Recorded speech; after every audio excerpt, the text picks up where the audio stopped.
And do you want to start with this one?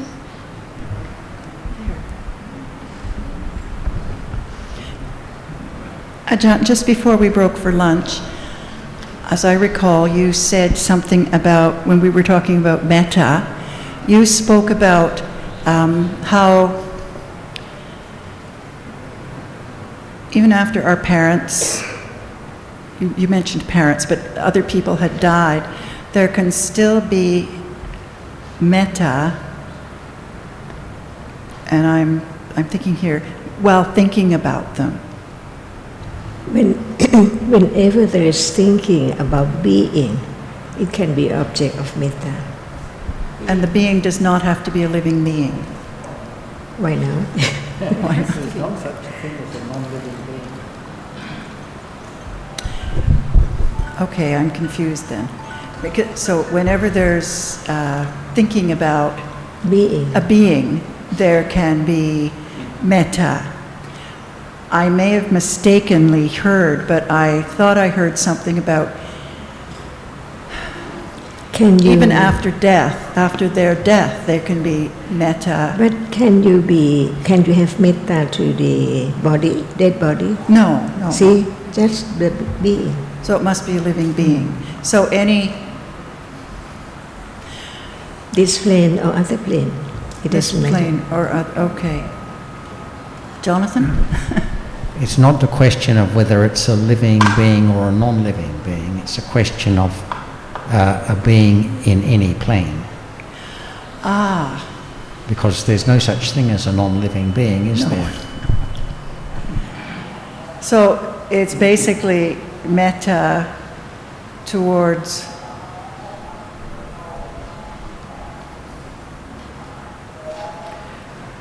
what was in this plane, on this life, our parents, to whatever plane that stream of citta is now existing?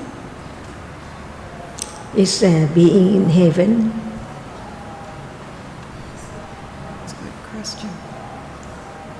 Not the same as the being, yes. But it's no. being. It's a being, okay. Yeah. Okay, so Like Jonathan said earlier, it's just like when there's sharing of merit and Yes. there's considering the benefit or the welfare of other beings or yeah, letting them rejoice, but it's Right. considering other beings right. with metta if there's kusala chitta at that Yes. moment, but not the dead corpse. No, not the dead any corpse. being. So it has to be living beings. Yes, So okay. not the one that has died. Right. Because then it's just It's- not a being. No, but it's not a any being. in any realm. But there is another being in another realm after the if death. one's thinking of Right. a being that is alive, then it's metta. That is alive in whatever plane. Whatever plane, yes. Okay. But just it cannot be for that which is dead. Mm-hmm. Because then it's like having metta to the tree. It's Yes, impossible. same Even thing. if you think the tree is alive, even if Yeah. you think that being is alive, actually it's just So like it's- a tree, so it cannot Yeah. be metta. So it's dead in this plane. Yes. Okay, so it's like at the end of our sessions when we say, may these kusala deeds be known to our parents, friend, whatever it is, in any plane. Just any being. Any being, okay. Thank you, that clarifies it.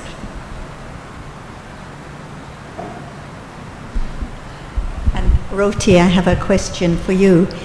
If you think you kill an insect, but actually that insect is already dead, can there be killing of that insect even though you think it's alive? No. No, so it's the same kind of thing. So even though you think that it's alive and your action is the same and your chitta is the same, but it can't be killing because there's no living being. So Well, same. there cannot be the result as There cannot be actual killing. So even though there might be the thought of taking life, but there's no living being, so there can't be any killing at all. It's like if I think I will kill this tablecloth, it's not. Whatever thought I might have, whatever misunderstanding I might have, it can't be killing. So it's the same Well, thing. yeah, it cannot be killing, but almost just like by name, because actually the whole There can't state be of the- mind, everything is exactly the same.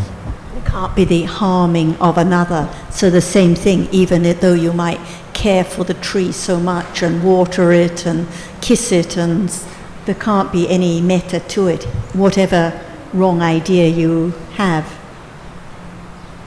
And the same if it's a corpse, you might think the corpse is still a living being, and you might care for it and anoint it and think that you have lots of metta for it, but it can't be. So it's just the same kind of thing. You've probably heard, I'm sure, that if one does harm another being, or say kill another being, that the weight of that deed, akusala deed, depends on the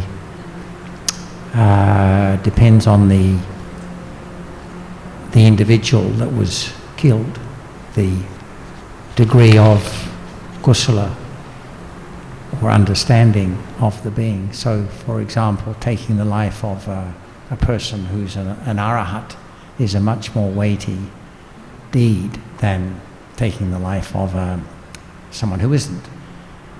And that is regardless of one's knowledge of the state of that other being's mental state. So can we say there's a kind of a parallel situation there? So it's not a question just of the intention in the mind of the perpetrator, but it depends on other factors that are unknown to the perpetrator. Yeah, so what we're saying right now, it's probably that it's also the object has to do with the situation, right? Not only... Like in the case of killing, there must be the intention to harm, there must be the living being itself, and there must be death which occurs, and someone might be rushed to hospital that you've intentionally tried to kill. You may not even know whether they die or live in hospital, but it doesn't matter. Right. So it's the same with metta. The condition for metta is there has to be living being. So similar. Ajarn, So many factors, many conditions. when you were responding to Anne's question just now, I'm wondering whether this is the meaning. In this kind of situation, when someone is caring for a living being who is sick, and there's metta, and then the person dies. And apparently, if there is metta continuing, the person is already reborn as another being. But one could still say that the metta is towards that being, the same being, although reborn in another plane already. Do you have metta towards Arahata who died? Not alive, no. Because Arahata is not No life. no life, and yeah. But the others, as long as that person is not Arahata, you can have metta. Metta, even though right now we're thinking in our minds, it's the image of the person of this life. He's already reborn as something else, so the metta is actually towards the new The being. person. Okay, so I think that answers.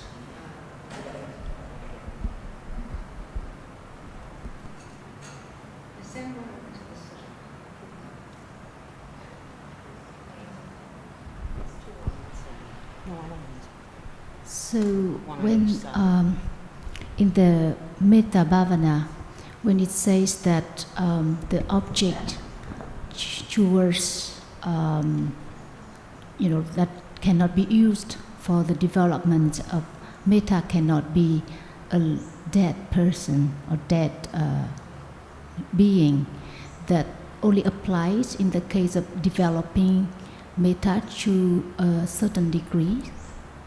If there is no understanding of citta with metta, can it develop? Of course not. Of course not. So it has to be panya, which knows the moment of metta. So it can understand whether that moment is metta or not metta. And in order to have more, it means that one sees the benefit of metta, not the dosa at all. So one knows the danger of dosa and the benefit of metta. And panya, which knows that, develop metta.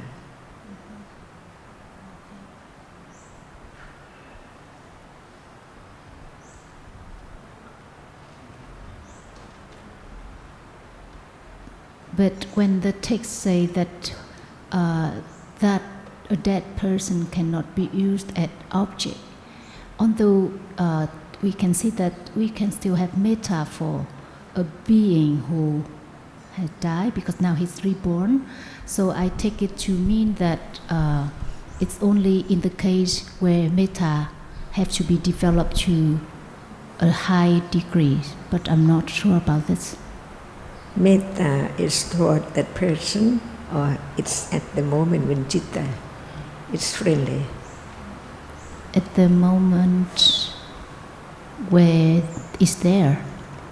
Because you see that someone knows a lot about metta, but that person get angry. So is that the way to develop metta? No. That's why panya has to know at that moment whether it is anger or metta. Otherwise, what can condition more metta? Mm-hmm. I don't know if this is right, but I believe there's a distinction to be drawn between having metta towards someone whom you think is living in this realm now, but who in fact has passed away, and having metta towards a being that one knows has passed into another realm. So one is thinking of that being wherever they may be, in whatever realm. Because in the first case, the target is mistaken. When one extends merit to people, like at the end of our conversation or discussion, what citta is there? It's metta. Metta? When we transfer the merits to being Like these kusala deeds, yes, and so on. Okay. At that moment, it is what? Citta. What kind of citta? it's No metta, just say it, or when there's no real thinking or wishing. and who knows that moment whether it is metta or not? Mm-hmm. So only panya, which knows, develop metta. Okay. Because understanding the benefit of metta towards being, no matter in what plane. What about if one's parents were born as an ant or worm? Still being. The citta is metta towards them. We don't know where they are now. But if they were born as worms or ants, it doesn't matter whether they know about it or not. But the citta of that person is metta towards being, not only deva or human being, also animal too. When Queen Malika died, the Buddha didn't tell the king that she was reborn as a worm, because he knew that the king would be so distressed there would be no metta at all. So just depends on conditions. So rather than thinking of the particular one, like mother or father with usually with attachment or wrong understanding, better just think of any being. So when we talked about a tree, a plant, I think usually if someone thinks that it's a being, it's just speculation. It's different than when you know that, okay, this is a being because it has chitta, it has some, we know that there's a chitta in that being. So I think in the case of like considering a tree, a being, it's just an idea or speculation. When it's a dead corpse and one's washing and caring for it and taking it, but one knows that it's dead, can there be metta to that dead corpse even though one's looking after it? So it's just the same thing, different from when it's living being and one knows it's living being.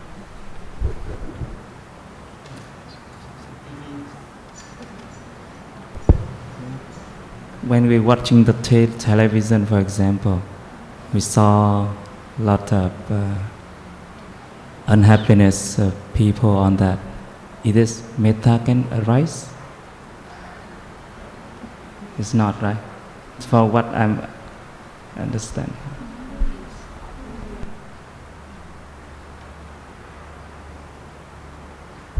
Usually just attachment and dosa. Because you know that it's not really, you know, it's just an actor, just a story. I mean, like thời sự là gì? News. The news, Yes. like you see the child in Australia whose house has been burnt down, and so there may be metta, usually dosa, but there can be metta, there can be compassion.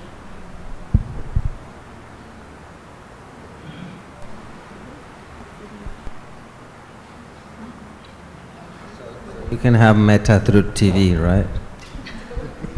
Yeah.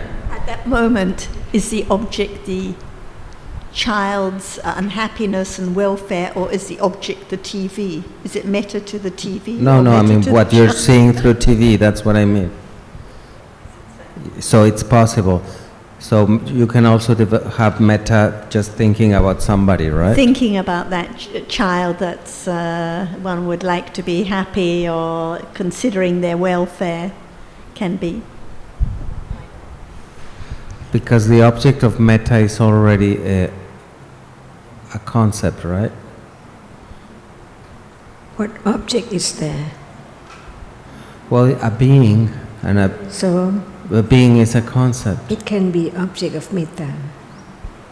Why is there the concept of being like now? Why do we have a concept of being? Well, because there are paramatta dhammas behind. What kind of paramatta dhamma? Chittas and cetasikas. Right, so being is And just rupa. shorthand, because on account of the chittas and cetasikas, there is what we call being. Yes, but So when there is metta, it's actually considering the welfare of those chittas and cetasikas that we call a being. we are not being aware of ultimate realities. Metta can arise by being aware of concepts, that's what I mean. You are not seeing well, or whatever you call it, right? So it's thinking with kusala chittas about the well-being of that being, which About the actually, well-being of something you're thinking about. of what is being thought about Yeah. on account of the chittas and cetasikas. If there were no chittas and cetasikas, there couldn't be any idea of being, unless one's thinking of trees. But usually, by thinking of beings, it means there are chittas and cetasikas. So like now, one's just acting kindly. There's no thought about what are paramatta dhammas, but it's kusala citta that just is helping at this moment. So there can be kusala cittas when there's no understanding of realities. Person who's never heard about the Dhamma, there can still be many moments of metta and dana and other kinds of kusala in the day, being friendly, considerate, compassionate, and so on. no wrong view at those moments. Even the object is beings, but no wrong view. No ignorance, no attachment at those moments. Like now I can think of Ajarn's welfare without any understanding, but there can be kusala citas at that moment. It's still, yeah. Well, it's still hard for me to understand how the mental state will change when the object, when the being is dead or not, even though you don't know it, but...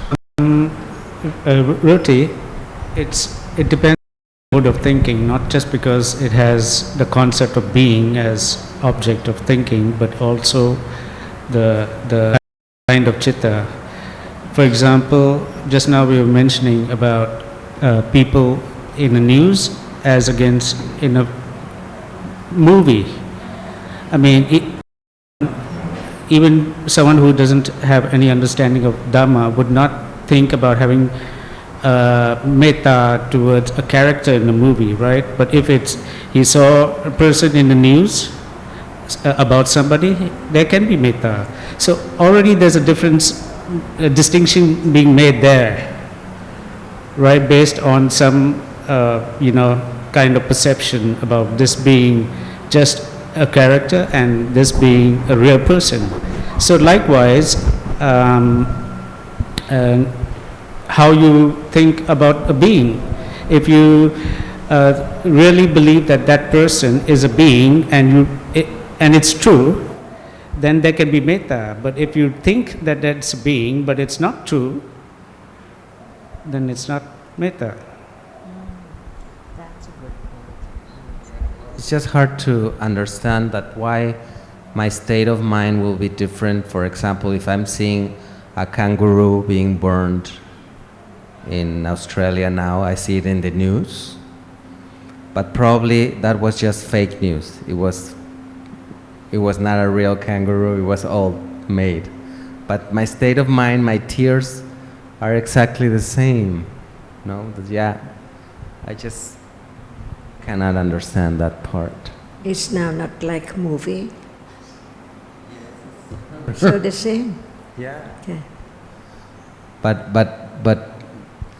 I can have metta towards the people here in this movie, but not in the movie in the movies. When a being is the object, no matter what. In movie, the same as now.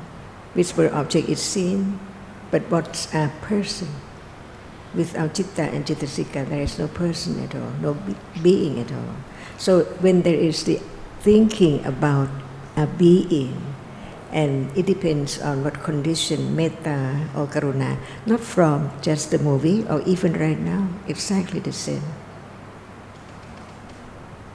What is the difference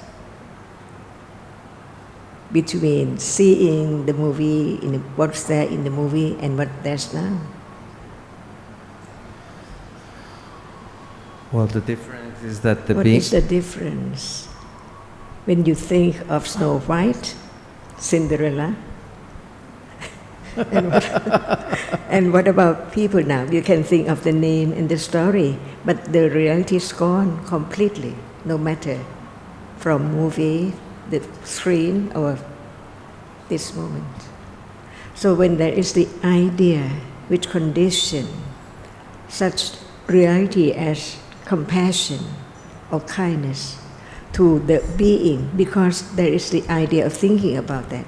Otherwise, there cannot be kindness or compassion. It's just right now. There must be being, even it's not this absolute Paramatma, but from seeing and knowing what's there, taking that which is seen as something, a living or not living, depending on things. Another question came up just now. We were talking in the small room, and the other day we had been talking about that jetasikas are considered outer ayatana rather than inner ayatana, and that to me I can't understand it because I can't equate a jetasika with an object, a sense object or something like that. I can't. And the other person was saying, well, the Jetasika be considered an outer ayatana? Can we simply say because it's not citta?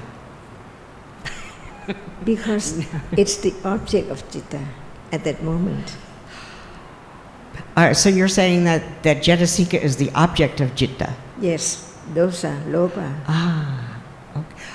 But they arise together. In other words, they can't do anything without the other. When we talk about a meeting place for a moment to arise, it needs many conditions. And depending on the aramana, pajya or object, if it's not a characteristic of Cetasika, who knows that it's not citta?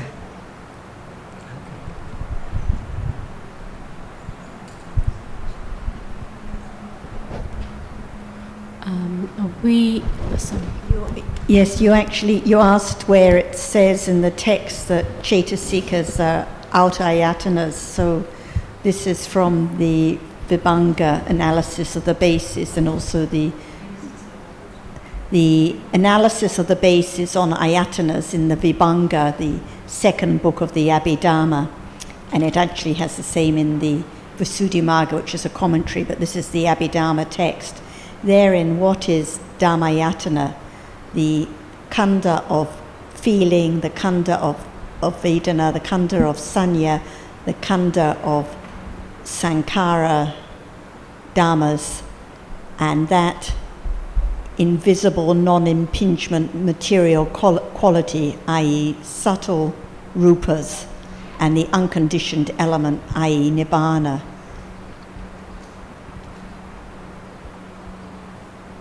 Okay, I have the Pali here too. What is Dhamma Ayatana? Vedana Khandha, Sanya Khandha, Sankhara Khandha, those rupas which are subtle, they're Dhamma Ayatana, and also the unconditioned element.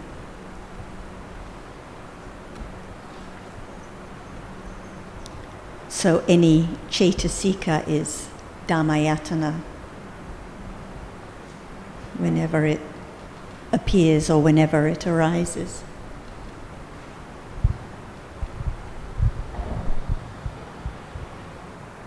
So citta is not Dhammayatana, but Dhamma. Autayatana, ear sense, nose sense, taste, sense, tangible base are all in ayatanas, and their objects are all outer ayatanas. As Ajarn said, this inner sense and the object. And when it comes to manayatana, the inner ayatana, this includes any citta which is arising now, seeing, hearing, smelling, tasting, touching, thinking, bhavanga citta, any citta at all.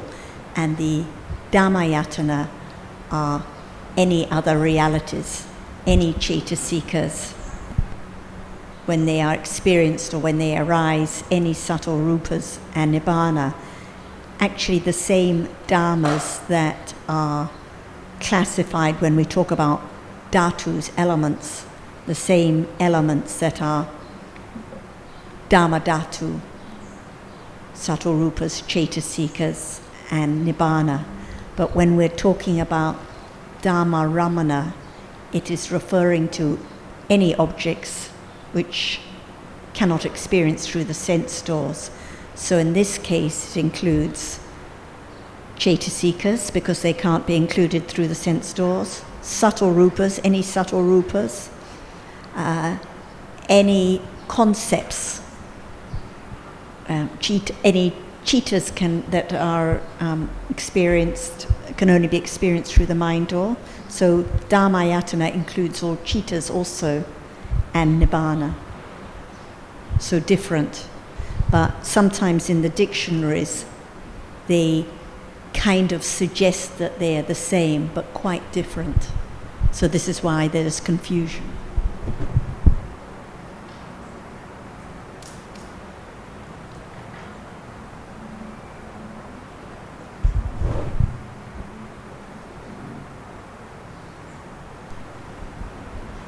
I have a question about the object of metta, as we say that it should be living beings, and so if it is a concept, and if the one who is enlightened see things not as things, but they know actually what the reality is there.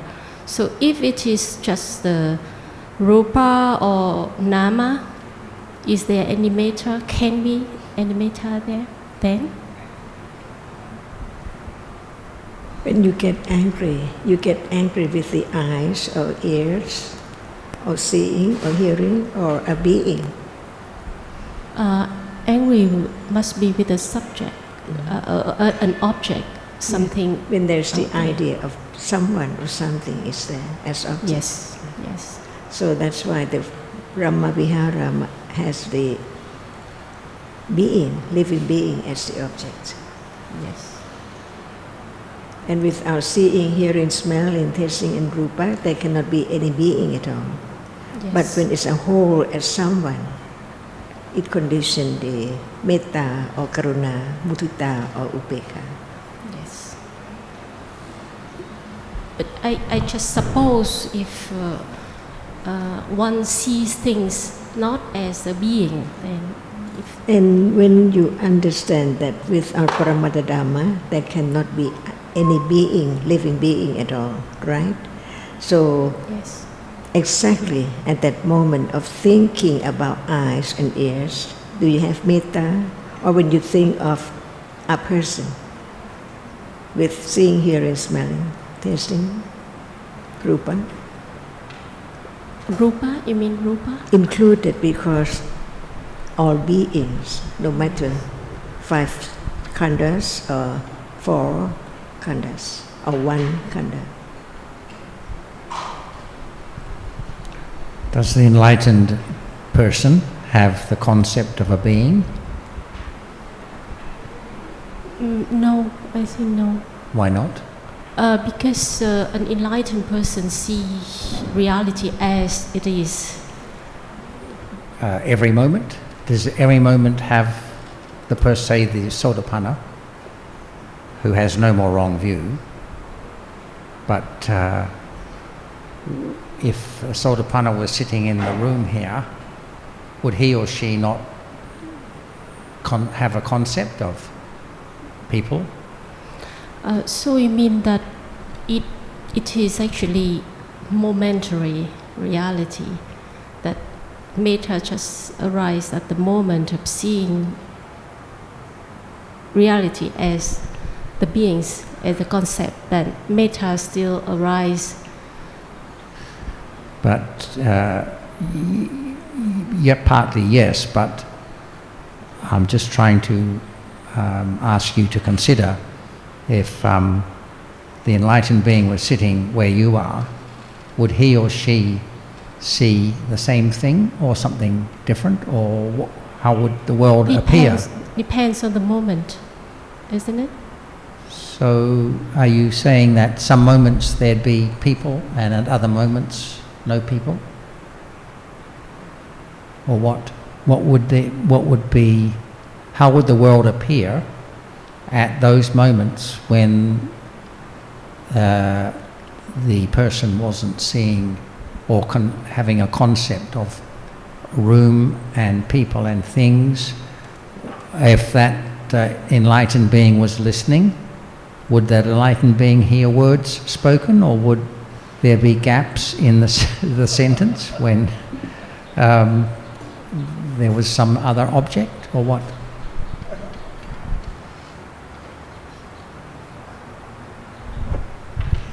Could an enlightened person think about Ajarn's welfare or help Nina and think about what is useful for Nina at this moment?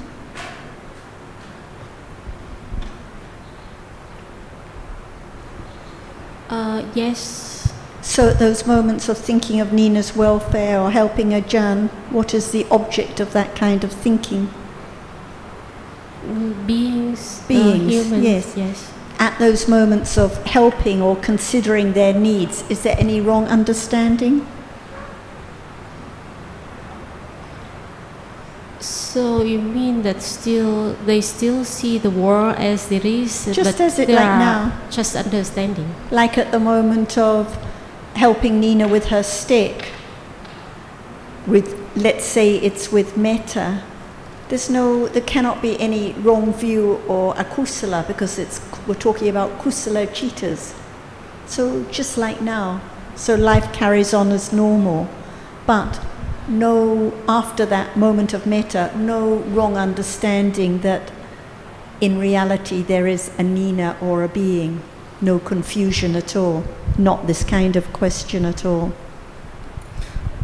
So what I understand is it is all the moments that matter. So if at the moment to help people, it is still as the normal world, but they can see all the moments, the reality just as it is. There is no wrong I think it's view at just all. like now, because if we were to have metta now, it'd be only the moments of the kusala jittas, right? Moments of seeing and hearing, there wouldn't be any metta. Just the moments of kusala jittas in the process, in the mind-door process. Yeah. So all the other moments, no metta, actually. In between moments of right understanding of dhammas, like after those moments of metta, there can be right understanding instantly that understands that characteristic of metta as reality, or any reality that is appearing. So the difference is in the understanding, but it doesn't mean there isn't still kindness and generosity without understanding, just thinking of other beings. But the understanding moment is afterwards, or Like at the same time. There can be, how can the characteristic of metta be known? This is a good question for you and Gung. How can there be understanding of the Paramatta Dhamma of metta? Because at that moment of metta, when it arises, the object is other beings. This was actually like something you asked about we discussed on the list. So how can metta be known? How can the reality of metta be known?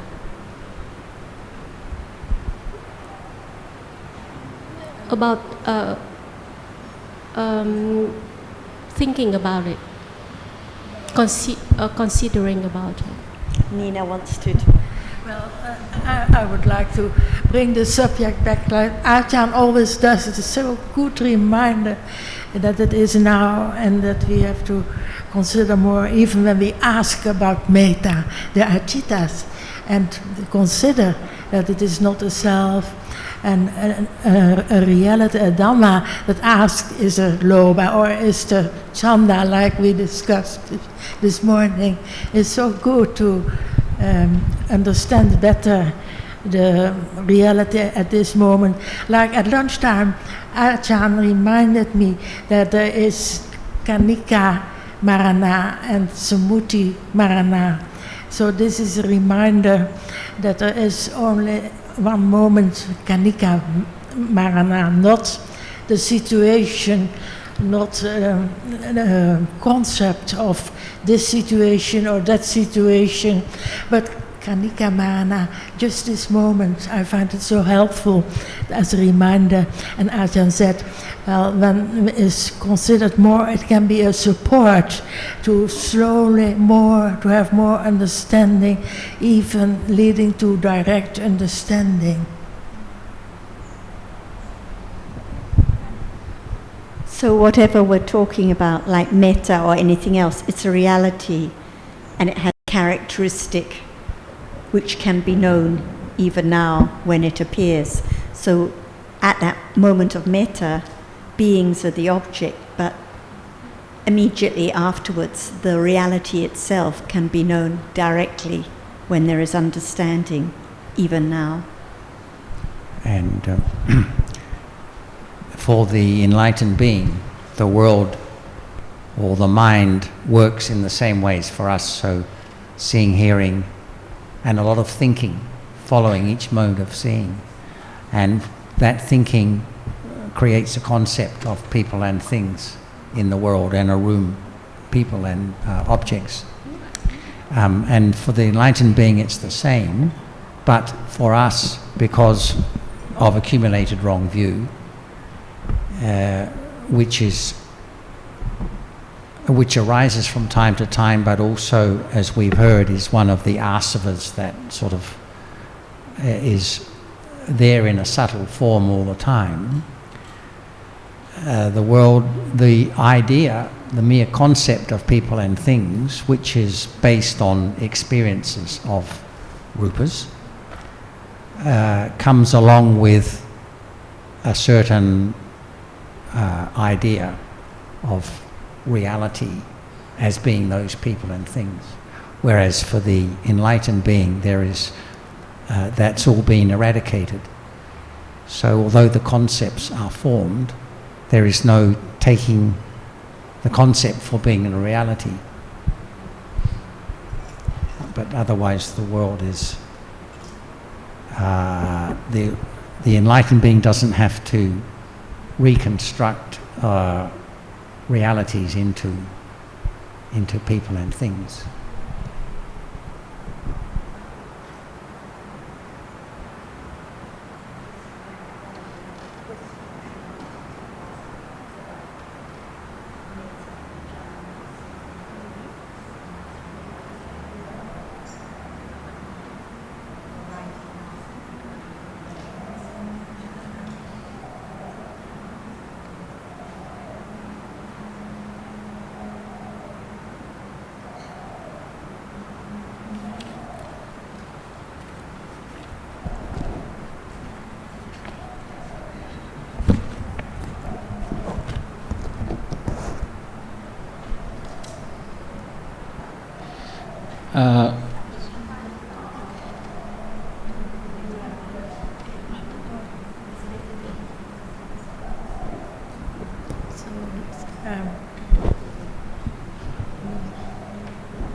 I think that reminded me about the question on the list about jhana and metta.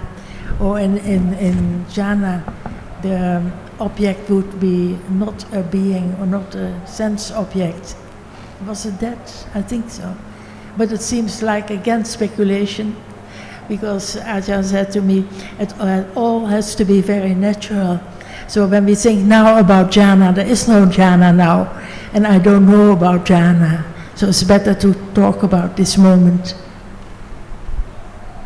I think the question you asked before was, you wanted to ask for Jan before, was about, as you said, was she thinks that when it is metta as jhana, then beings can't be the object. That was the point, about extending metta to all beings, as I understood, only in jhana. But that was a misunderstanding, I think.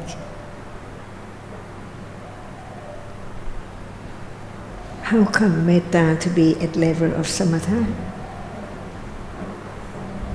It is an object of samatha. I have learned that. If it's not developed, can it be that level of samatha? If it is not developed, it cannot be. That's why we understand. We don't mistake that moment for jhana. Yes. It's different from jhana paccaya. Yes. So we have to learn very careful the difference. Yes.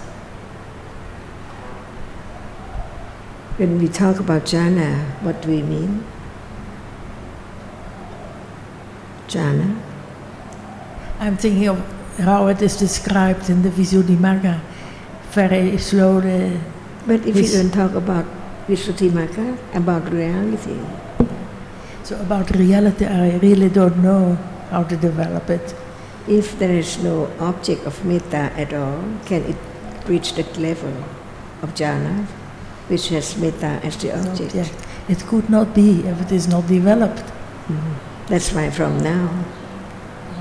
And then one know that how hard to get there, to have metta towards everyone in the world. even not now. only one world. Yes. That's why Panya knows that. That's why even Samatha cannot develop without Metta, without Panya. Without Panya, yes.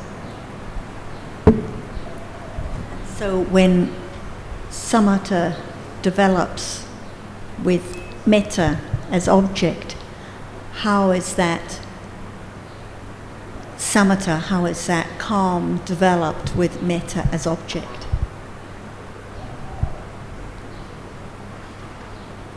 We have no idea really. Yeah. Yeah, I'm asking you. Sorry, I have no idea about samatha. He's always in my line of vision. So we've said, like we mentioned to Thai, when we talk about development, we're talking about panya. So it has to be understanding, otherwise nothing can be developed. And so if it is development of understanding with metta as the object, how can there be more understanding of that, of the nature of metta and what metta is and what the object of metta is? When it appears. When it appears, right.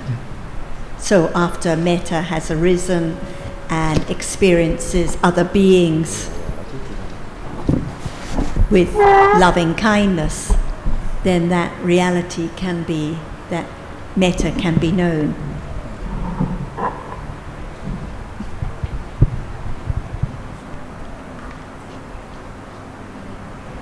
If there's no understanding of when there is metta and when there is not metta, then it can't develop at all. So some people have a lot of metta naturally in a day. We know some people are naturally very kind, but if there's no understanding, it arises by accumulations, but it doesn't develop because there isn't actually the understanding of what is metta and when it arises. So just having kindness and goodness without understanding is not enough. It just arises because it's one's habit or tendency, but it doesn't actually develop. Is that clear, Lob? Would it be like the nimitta of metta? When you say that metta is the object in the development of samatha at a higher level, it should be some kind of nimitta, right? So is it like nimitta of metta? In what sense are you using nimitta there? In the sense of the development of samatha, in samatha, like patika nimitta. When you say the nimitta of metta, what do you mean? I don't know the nimitta, but just like in the case of the breath, it mentioned about the nimitta of the breath, so there should be something similar. It's just referring to particular objects. So when we're talking about, for example, reflection on death or metta, which involves thinking about in many ways, and it doesn't, we're not referring to that kind of nimitta of the object, like of kasina or breath. Mm-hmm. Okay. But then what is the object then?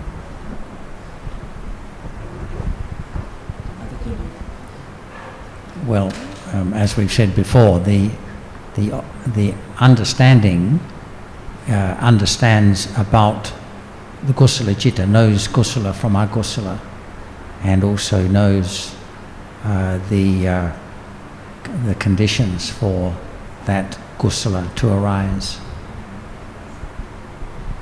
It's not the same as the understanding that knows the characteristic of a reality, but it knows about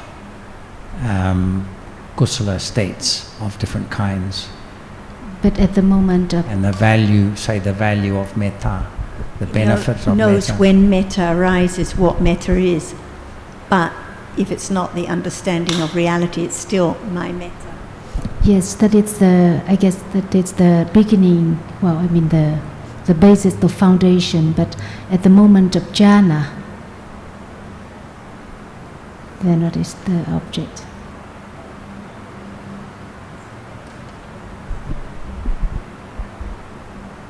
If there is no thinking, can there be being?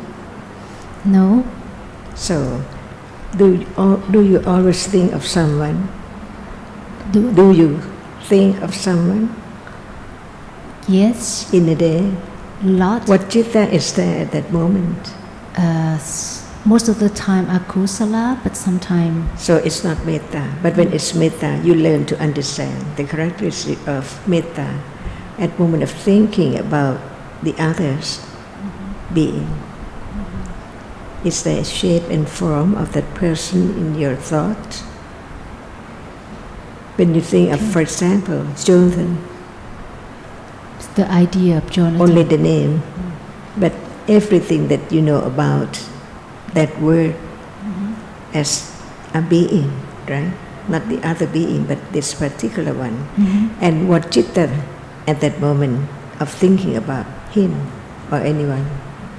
So it can be kusala or akusala most of the time. Instead of that, can there be metta? Yes.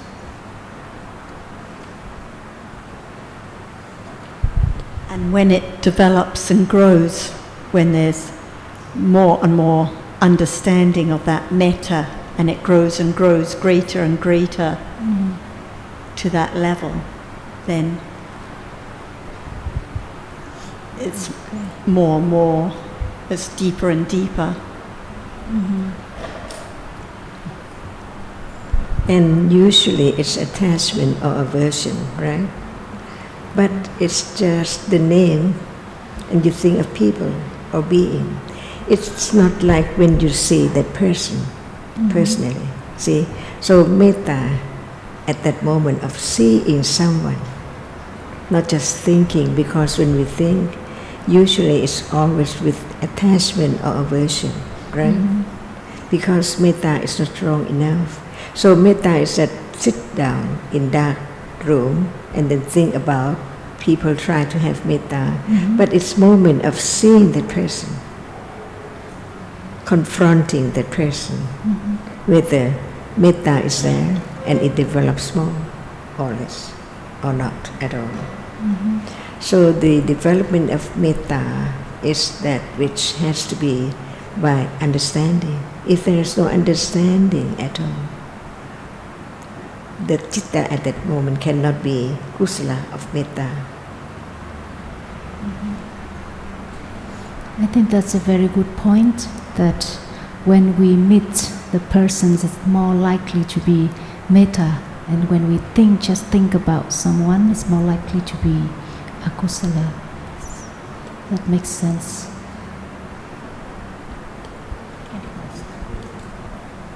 Just to clarify, we're talking about the development of metta, right? Before Sarah talking about the metta appear and with understanding.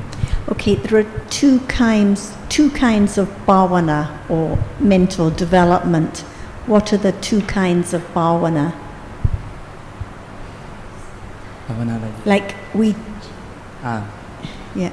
So usually we're talking about the understanding of realities, because this is the whole purpose of the Buddha's path, and this is the only way that leads to the eradication of kilesa. So what is unique to the Buddha is the vipassana bhavana, the development of understanding of realities, which leads to enlightenment. But before the Buddha's time, and also as taught about the Buddha, we read about samatha bhavana, which is the development of calm. So when we're talking about the development of calm, we talk about certain objects such as metta that can be the object of samatha bhavana. So now, like Ajarn saying, is there metta at this moment when talking to our friends right now, is there metta? Is there any understanding of which citas are calm? Does one really see the value of being detached from sense objects? Because if there's no understanding of what metta is, then it won't be an object of any kind of understanding. If we're talking about the understanding of realities, and metta is the object rather than hardness or seeing, it's that reality which is Dhamma, not self, which is the object. If we're talking about metta, which is the object of samatha bhavana, like Nina asked about jhana with metta as object, and so did Tam, in that case, there has to be the understanding of exactly when metta arises and what its nature is, but not as Dhamma. So not at that moment, but other moments, it can still be my metta or my development. But it's still the understanding of metta when it appears. So the development mentioned about for the development of the understanding, not about the development of metta, right? Just development of the understanding, metta just the object like others. Like now, there are just different paramattha dhammas arising and falling away. Whether right now there is thinking about beings or there are moments of seeing or hearing, in fact, only paramattha dhammas are arising and falling away. But even if there is a lot of understanding, there is an understanding of reality at every moment of kusala. There may just be occasional moments, but there can be other kinds of kusala arising too. Moments of generosity, moments of metta. And at those moments, the object of those citas is concept, not paramattha dhamma. And if there is more understanding of metta and its nature, then there can be more calmness in a day with that object, considering that object wisely, not by any trying or anything, but just naturally, moments of reflection on metta, moments of reflection on death, just naturally. In this case, we're not talking about the understanding of realities, but still is wise kusala reflection, yoniso manasikara, not ayoniso manasikara. So just different kinds of kusala. Can I say, with the understanding, it support for metta to be arise? Yes, Okay. because with more understanding there is more truthfulness, less delusion about what metta is. One doesn't say, I helped my mother for half an hour and so I had half an hour of metta. One knows how occasional and precious and wholesome those moments of metta are. One understands the value more. So understanding is the support for all kinds of kusala because of understanding the value and being more truthful about when it arises. Just picking up on your comment that it's the understanding of metta, I think that's correct, because in the various samatha objects or subjects of contemplation, for example the kasina, it's the earth element or death. It's contemplating in a wholesome way about death or about the earth element. And in the case of metta, it must be also contemplating about metta, although you couldn't do that. That couldn't be done unless metta was also arising and being developed at the same time. But in essence, I think it's correct to say that what what conditions the jhana citta and is the level of understanding about metta.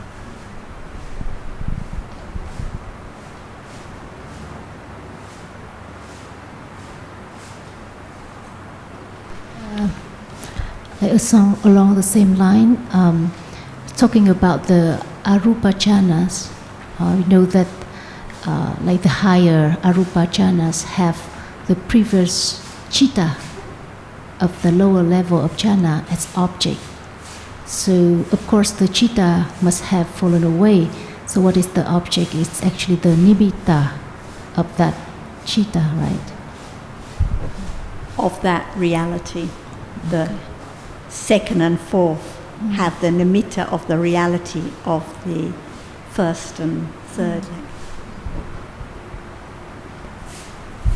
All the other jhanas have concept as object.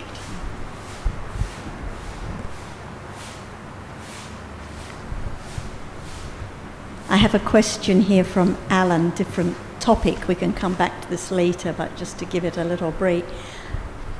This is for Ajarn. I know from Alan Weller in England.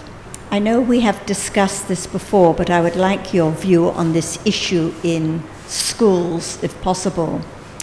Below is a quote from a report to the government in England about the benefits of secular mindfulness without the Buddha's teachings in schools.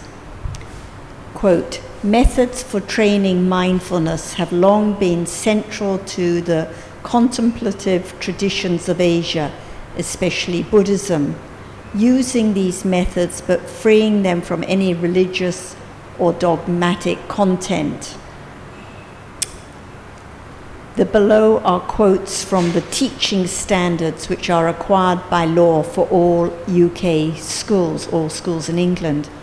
Quote, establish a safe and stimulating environment for pupils rooted in mutual respect, having regard for the need to safeguard pupils' well-being in accordance with statutory provisions. My question, does this mindfulness without the Buddhist teachings compromise or possibly compromise the health and safety of children? Does it give any understanding of samatha, tranquility or calm? Does what? Does the question or the quote? The quote. The idea behind it. What is the idea or the misunderstanding? Mm-hmm. No, it doesn't. Yeah. Because you see that people use the conventional word without understand reality at all. When it's pleasant, they think that it's calm. So what they just want is pleasant things, pleasant moment, pleasant feeling. But they don't know what is that and what is conditioned for that kind of reality. I think everyone here knows that the idea is wrong, like the idea of mindfulness, which is common throughout the world and taught in companies and taught in schools, and they say originally it comes from Buddhism, but they take out the words Buddhism and they say it's not religious, and they think wrongly that it's of some use. And they have guidelines for the teaching, for teachers, that there must be mutual respect and there must be safeguarding of the students' well-being. So his question is, when there is this kind of teaching in the schools, is it hurting or harming the well-being of students? Of the teachings. Of the teachings. Mm-hmm. So the concern is really the harm to the teachings, especially if they refer to the Buddha's teaching, or they say originally it was. How about if they, because now the trend, like it mentions here in the school, is they don't mention Buddhism, they just teach this method and they don't call it anything, they just say this is mindfulness practice, does it hurt the Buddha's teachings? That is conventional idea only. Just conventional idea. So then if they don't mention Buddha's teachings, it doesn't hurt it, it's just conventional idea. The word Buddha means understanding, Yes. knowing, enlightening. So if they don't mention the Buddha's teachings and they just encourage the children to close their eyes and be mindful, we can't say it's hurting the teachings because they're not calling it the Buddha's when teachings. it's not true, it conditions wrong idea and wrong Wrong practice, ideas. and also wrong speech and deeds.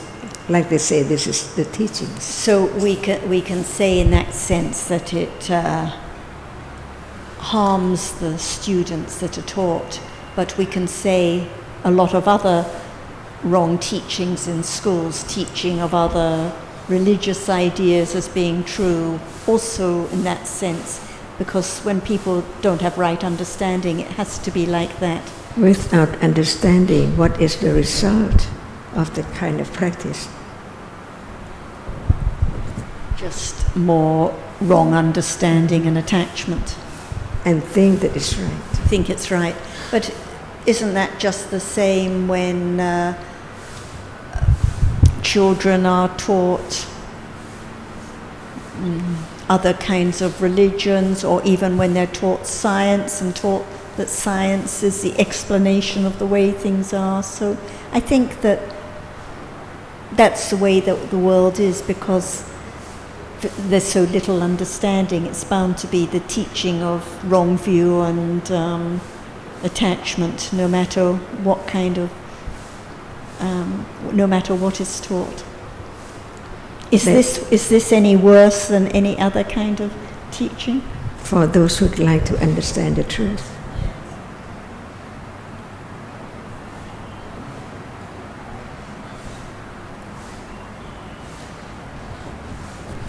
The problem there is, though, that they're children. They are children. And whether they want to understand the truth, they, I would think the majority haven't even thought about it. So they have wrong understanding from Yes, school. yes, they do.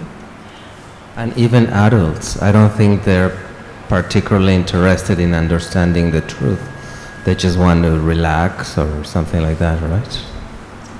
But even in our hotel, they have mindfulness meditation 3 days a week. So it's anywhere, yes. They just, because people would like to just sit quietly and relax, and so it's common. And what is the result? And sometimes one goes crazy. I'm sorry, Ajarn, what did you say? Sometimes? Not always. It depends on accumulation. If one thinks it's the right way and the right path, and then one thinks one should do it more, then it can lead to that result. I think Ajarn says that one can go crazy because of the mental states that arise, right? With concentration or with wrong concentration.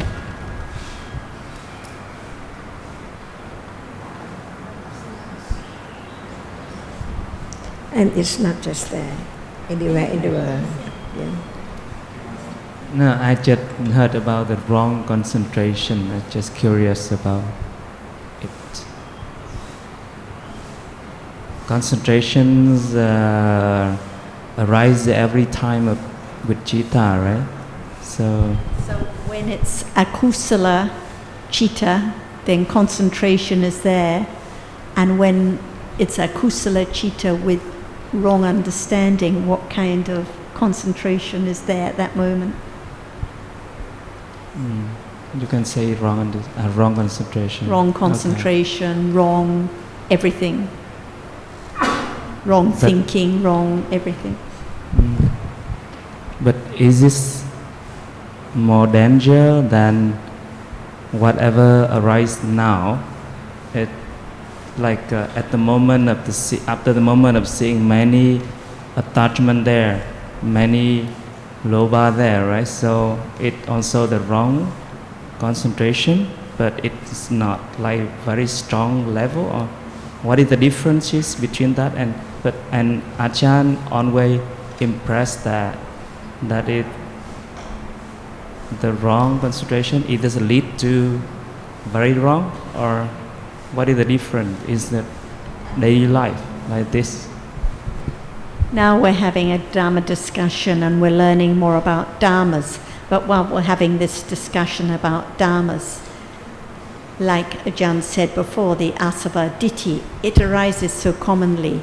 So maybe many moments of wrong understanding in between moments of right understanding, like even moments of, like yesterday, trying to catch the dosa, or we were talking about chanda with loba, trying to understand chanda, moments of wrong understanding that can condition wrong practice at any time, but in between.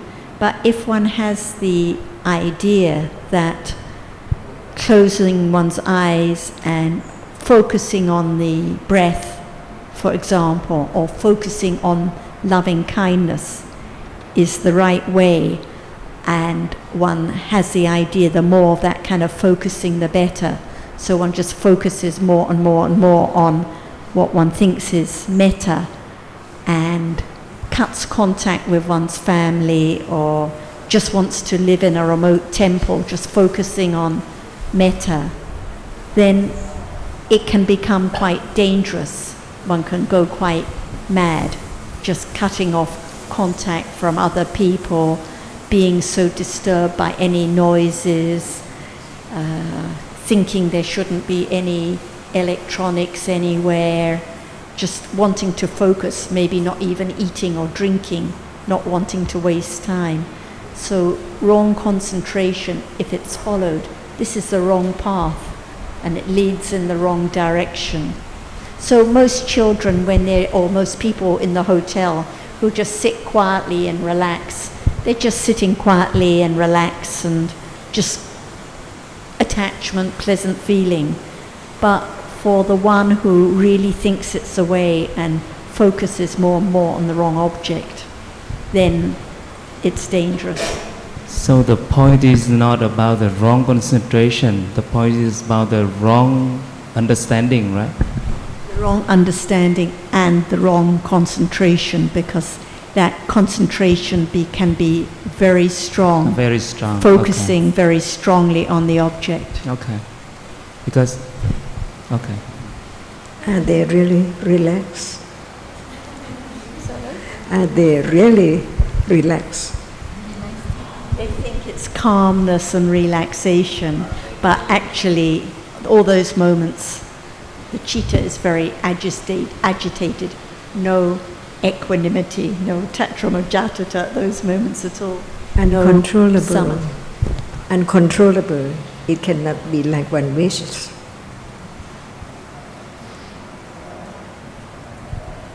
Yeah, and also it would be like starting with at a young age, it would encourage them to go to meditation center when they grow up.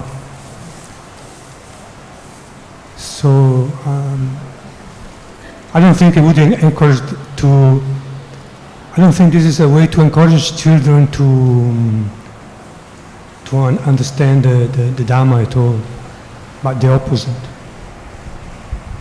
I think there are two issues here. One is everyone agrees it's not the right way, it's not the right teaching, it's common all over the world, it's not actually of value for children at all because there's no right understanding, and not only is it not of value, it may be harmful for them if they get the wrong idea and pursue it. The other point though to consider is when we read and hear about this, because like this friend has brought this up many times, so when we hear about these kinds of practices in schools and universities and workplaces, on the beach, even at our beach in Australia, they have morning mindfulness sessions now or in the hotel, is one concerned or is one bothered or is one disturbed, or is there equanimity at those moments? So that's another point, because it comes back to the citta now when we read or hear about these things. Like if one hears in Thailand about the behavior of some monks, or about the wrong views or the different practices, we know it's not right or the way to go, but what about one's own citta now when one hears about these things? Is there any disturbance, or is there metta?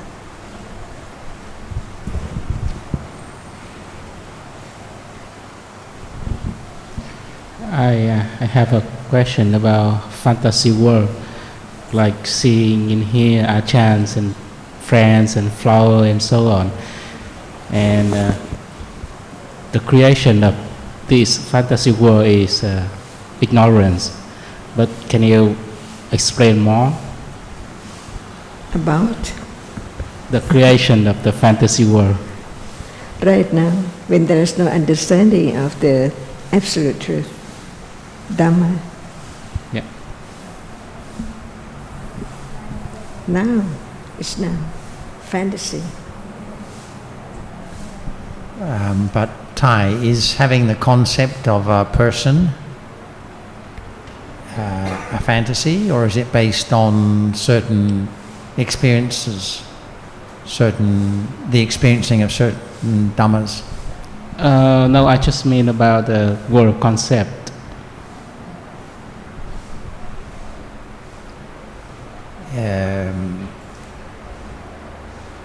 Well, but the concept of based on certain experiences, right? Yes, yes. Yeah. Different from a fantasy in the sense of seeing things that aren't there, for example. Because we were discussing earlier how for the enlightened being there will still be Yes. concept of people and things. Yes. There'll still be a table and a microphone in a room. So is that also then a fantasy? For the Ajarn is no. Well, even for the Sotapanna? No. So does it have to be a fantasy for the non-Sotapanna? No.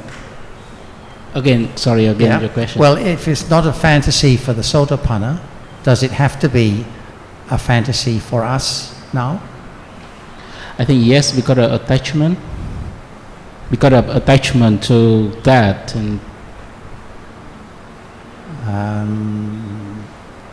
does there have to be attachment now? Can there be moments without attachment? right?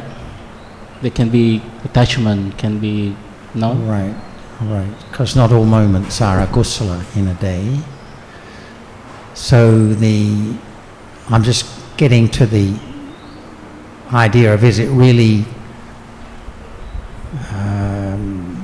a fantasy, necessarily a fantasy, that there is the concept of a table and a person? Yeah, I see. For the Sotapanna, lost in thought like now, but so fantasies, but not fantasies with wrong view. That's the difference.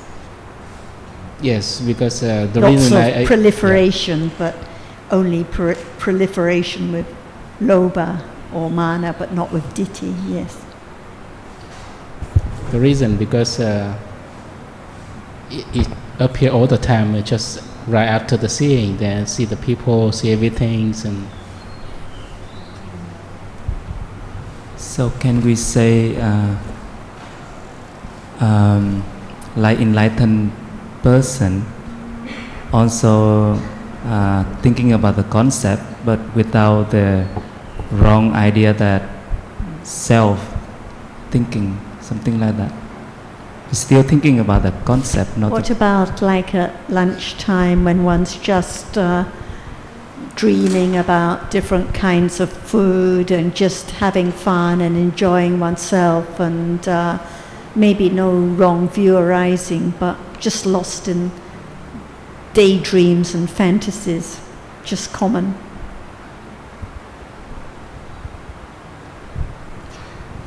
So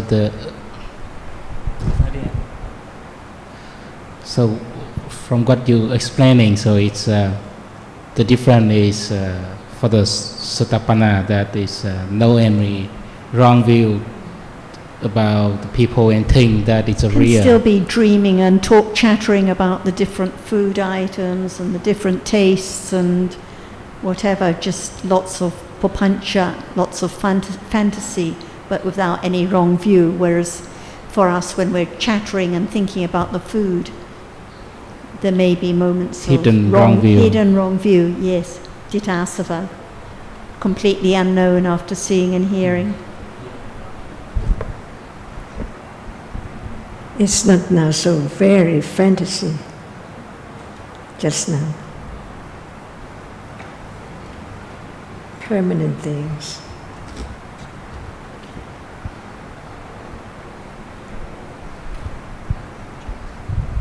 You just mentioned papancha. What is the difference between papancha and manyati? So I think what we're talking about now is papancha and manyati. So papancha refers to any kind of attachment, mana or ditthi. So that's why I mentioned Sotapanna still has lots of papancha. Actually, it's proliferation, but it's like fantasy, but not with ditthi. And the manyati, I think, refers to that thinking about those objects with attachment and mana and ditthi, so very close in meaning. I think manyati is the verb and papancha is the noun, but very close. The way that the commentary refers to them, like in the Mula Pariyaya Sutta and Bhikkhu Bodhi's introduction, they're very close. Ajarn, when we say there is now is a fantasy, whereas it's not a fantasy for the Sotapanna. No, So I mean that when there is the understanding of what is there now, the truth of this moment. So the difference is the understanding. Mm-hmm. Actually, there's no one at all, but the fantasy world full of everything like now, people and things. But the Sotapanna will still have a concept also of people and things, but not the wrong understanding about them. So what conditions the fantasy? Realities and wrong view. Thinking. At the moment of metta for other beings, is there any fantasy at that moment?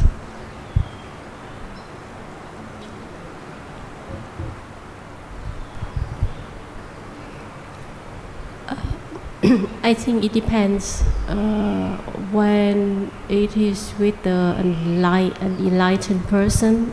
Like now, when there is a moment of metta, the moment of metta, is there any fantasy? You mean the moment? At the moment of metta. I think yes. As I'm the one who started using the word fantasy, no. Because metta is kusala citta, so even though the object are other beings, there's no illusion, no mirage, no wrong understanding, not even any attachment at that moment. So at moments of kusala, there's no fantasy at all. The fantasy comes afterwards.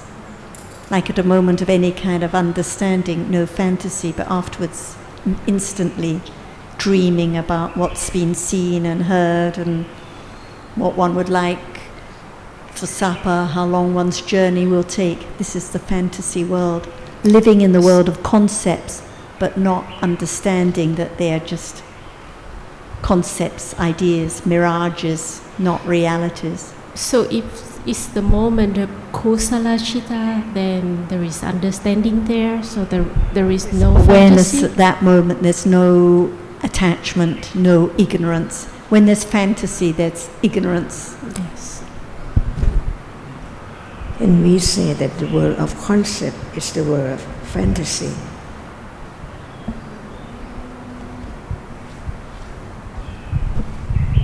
I'm sorry, but I still don't understand, because the object of metta is a concept. So you're saying that the world of fantasy is when we live in the world of concepts.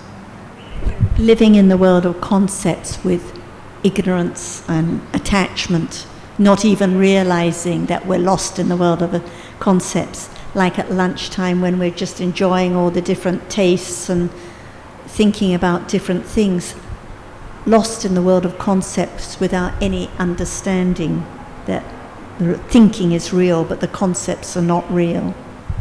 But when we have metta, we are also not thinking if either the concept is real or not. But there's no illusion, there's no misunderstanding, there's no taking the concepts for being real, there's no ignorance at that moment. But immediately afterwards, like at the moment of metta, no ignorance, but immediately afterwards there can be thinking long stories about the color of someone's shirt or what they're doing or what they're wearing, and then lost in the world of concepts with ignorance, no kusala of any kind.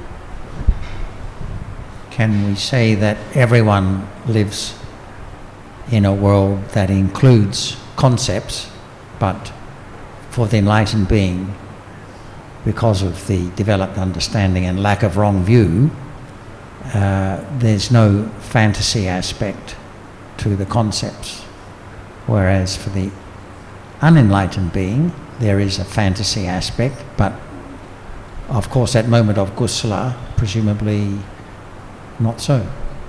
As long as reality does not appear to panya as it is, it's fantasy. Right, but metta can be experienced by non-enlightened beings, right?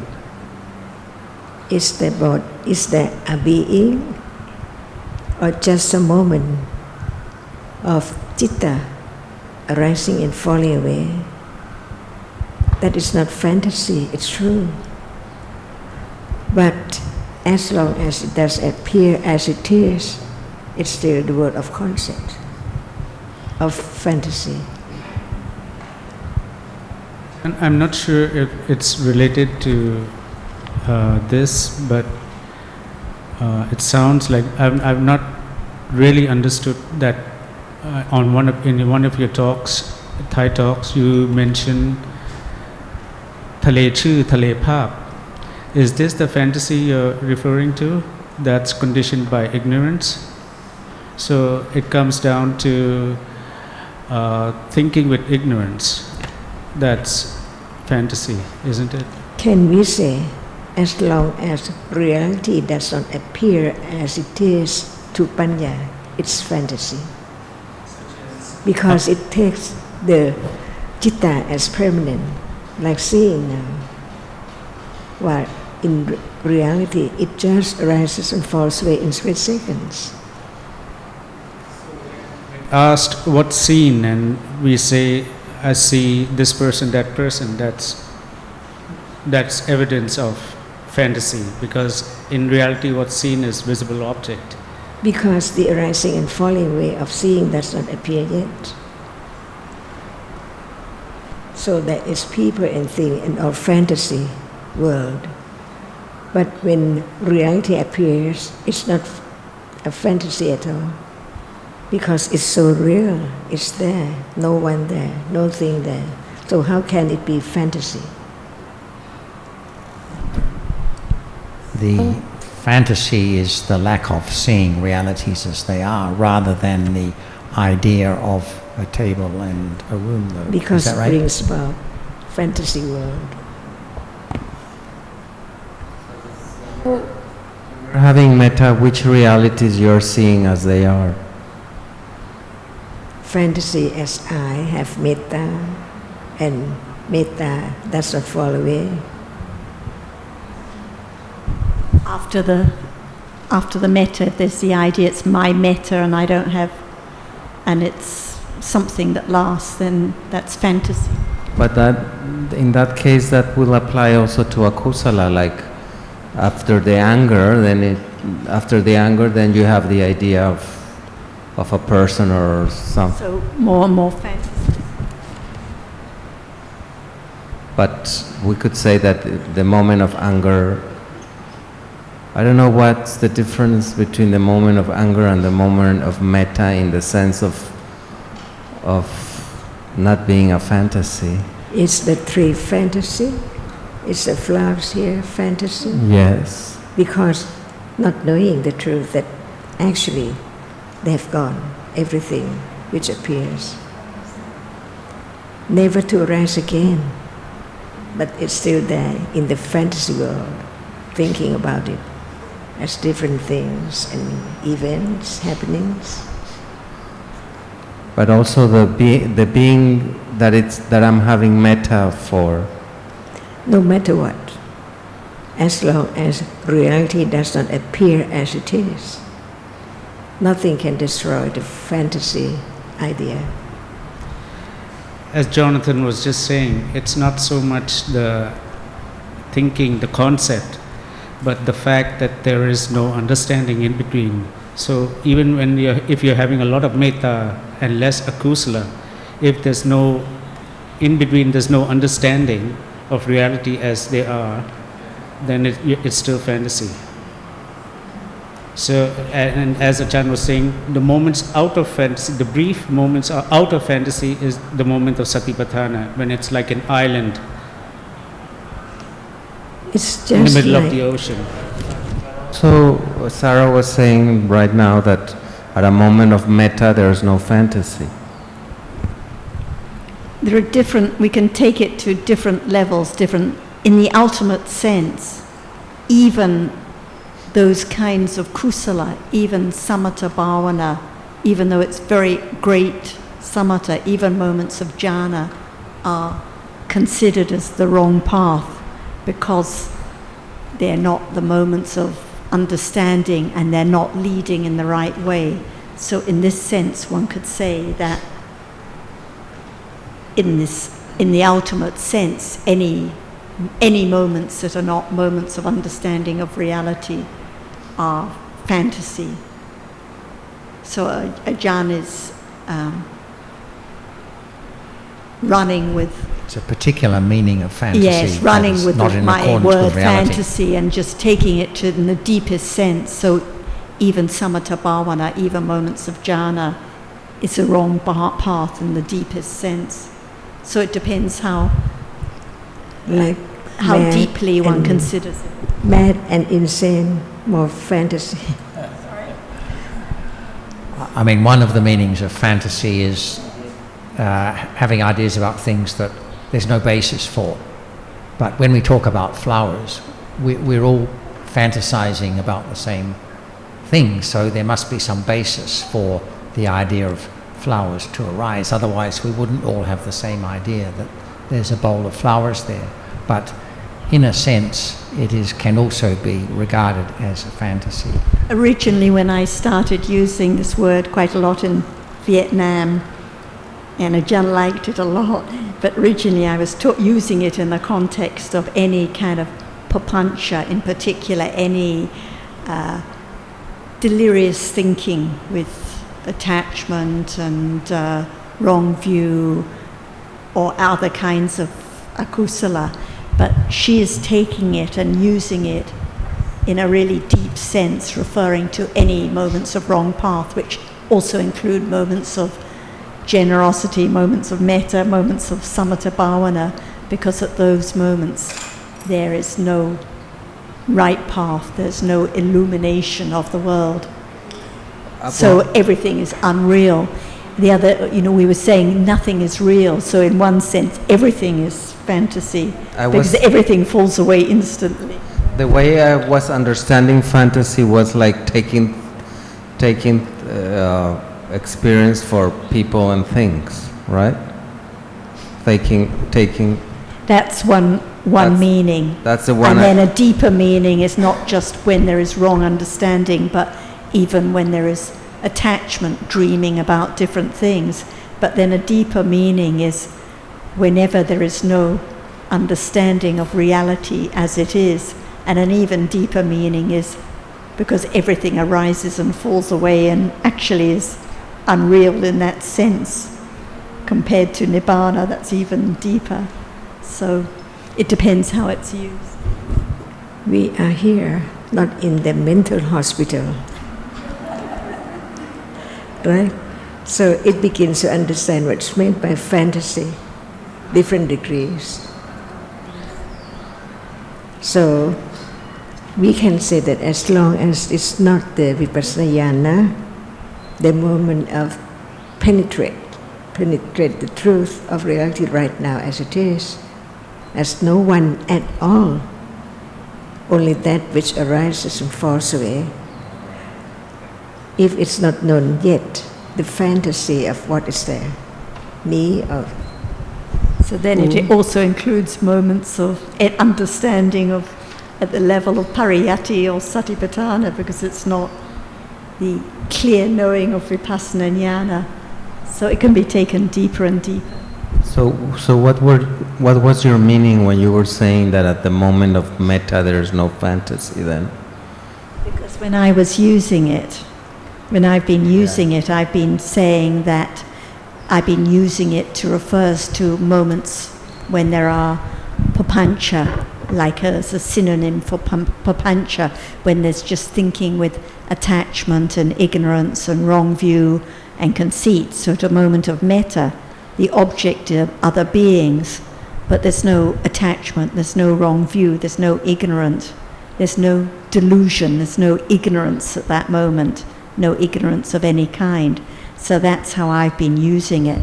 But Ajarn is using the same term but taking it deeper to refer to any moments that can be considered as the wrong path, any moments when there's not direct understanding of reality, and actually even deeper, just referring to moments of vipassana jnana when there is clear understanding that dharmas arise and fall away, no one there at all. So actually she's referring to like fourth stage of vipassana jnana, when there's the understanding of arising and falling away. So they're just different degrees and levels. So use it however you like. Can we say that those who do not have the understanding of what is wholesome and what is unwholesome, can we say that it's a degree of fantasy? And for those who know what's what, another degree. Until when reality appears, at that moment, it's not fantasy at all, it's real, so true, it's the truth. So the fantasy world is less beautiful for the people to have a little understanding. The fantasy world is not as beautiful as, when the people who had a little understanding, the fantasy world is less beautiful. What is beautiful? What is beauty? Is the wrong idea beautiful, or is the understanding beautiful? Not understanding, take it as beautiful. Not understanding cannot be beautiful. Excuse me? Not understanding cannot be beautiful. Right? So the idea of me, the idea of people and things is deeply rooted, and so deeply. And because of the wrong views and so it looks so beautiful with wrong understanding, right? But yes, when there is understanding, it's so much more beauty. more beautiful than anything else, just to understand the truth. And when it's the moment of realization, penetration, so beautiful. Those that have directly experienced Nibbana might say even the Vipassana Jnana understanding is fantasy, because compared to Nibbana, anything else arises and falls away and is worthless. So layers and layers. What is beautiful for a worm? The leaf.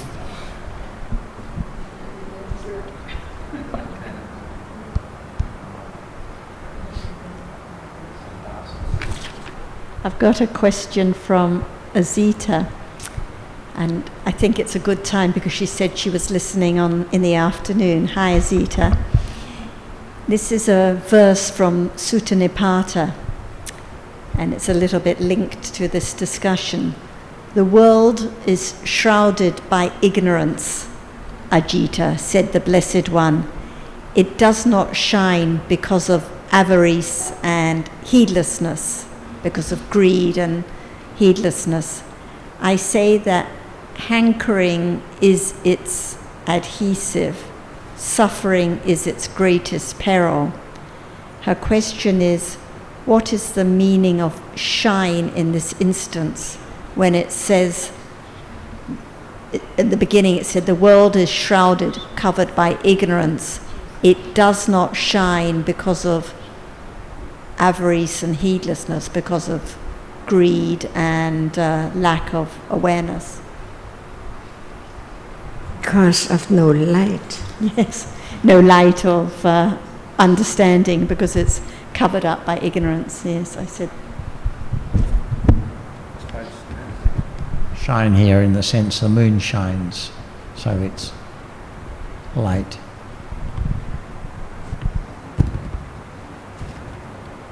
When there's understanding, it illuminates it.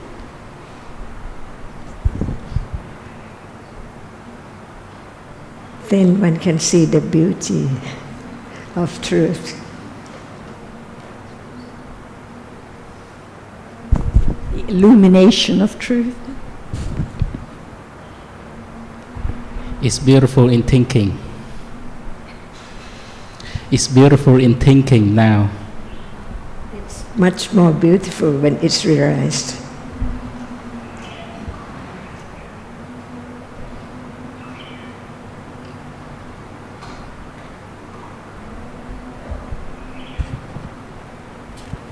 I have a question about Bhavanga-citta. Why the object of Bhavanga-citta is something related to the previous life, but not this life or the other life?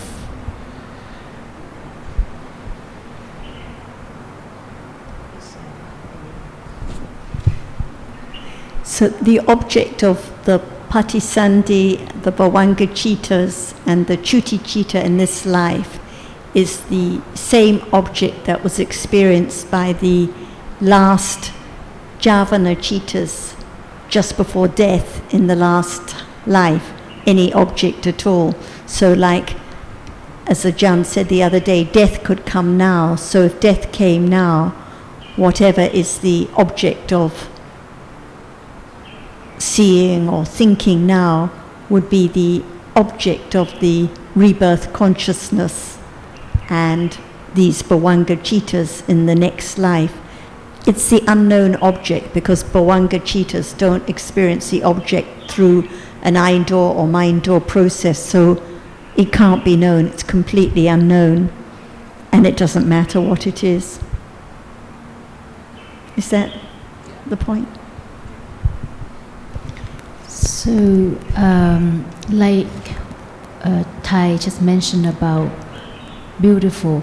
So for us, when we say that something is beautiful, I think it's most likely to be with attachment.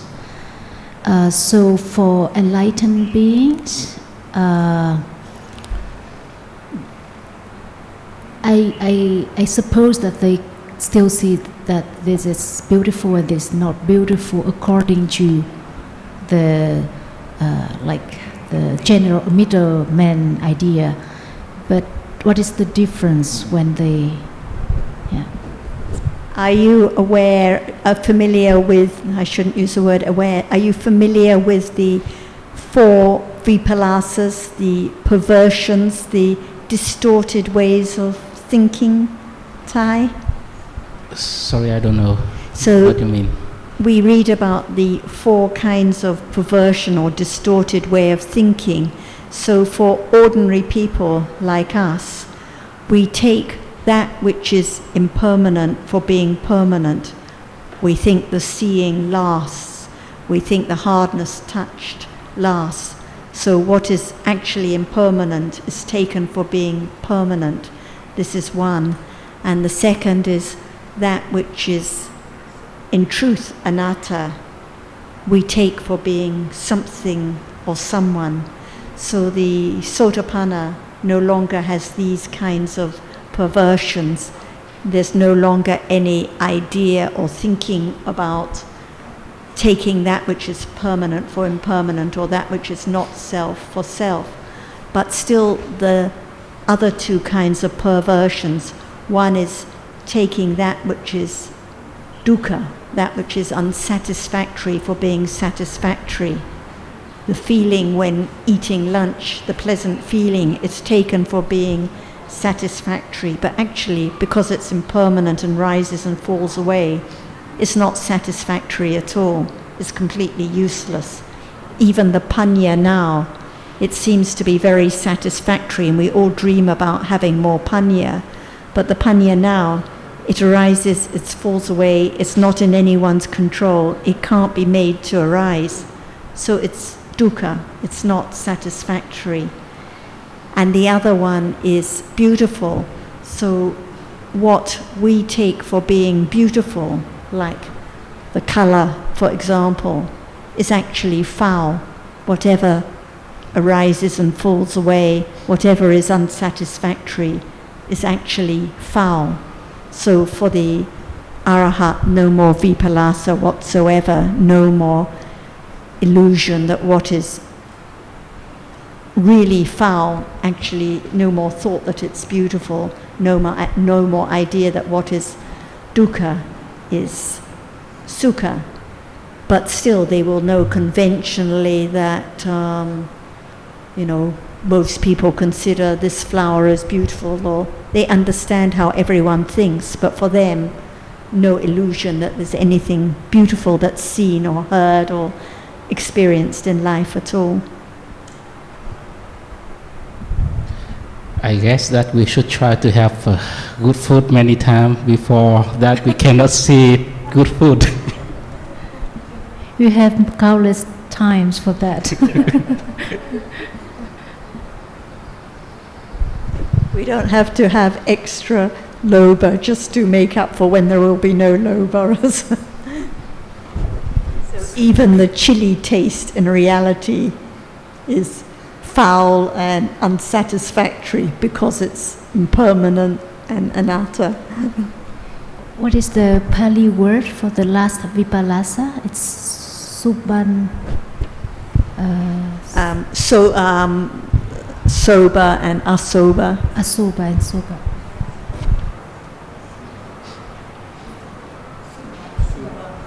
Suba. What is actually, what is not suba is taken for suba. What is suba is what is foul. So whatever is taken for beautiful actually is suba, foul. So although it's this world with people and things, but it appears in a totally different way than it appears to us. It's a bit like when we're talking about fantasies, layers and layers and layers. So compared to all the akusala states, the kusala states are very beautiful, and compared to different kinds of kusala with understanding is far more beautiful. But in the ultimate sense, whatever is conditioned is foul.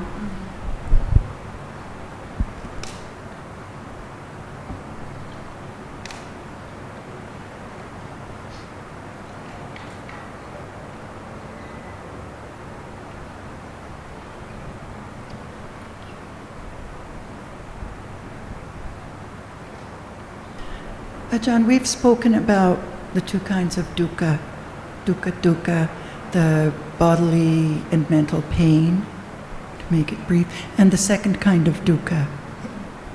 Mental as well. Yes, bodily and mental pain. And the second kind of dukkha, the arising and falling away of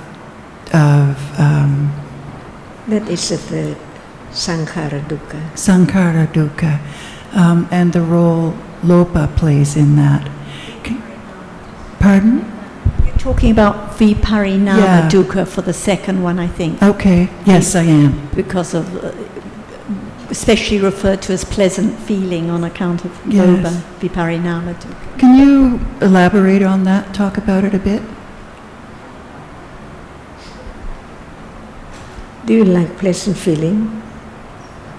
Do you like to have pleasant feeling? No? No. Pleasant feeling.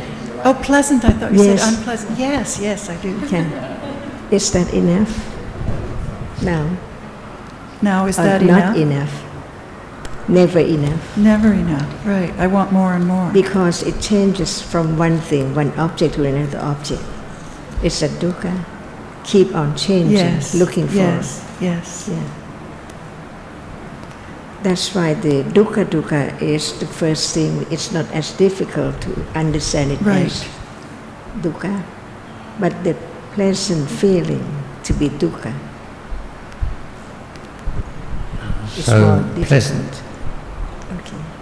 pleasant visible object is not enough. One then wants pleasant experience through the taste door as well, or pleasant sounds. Yes.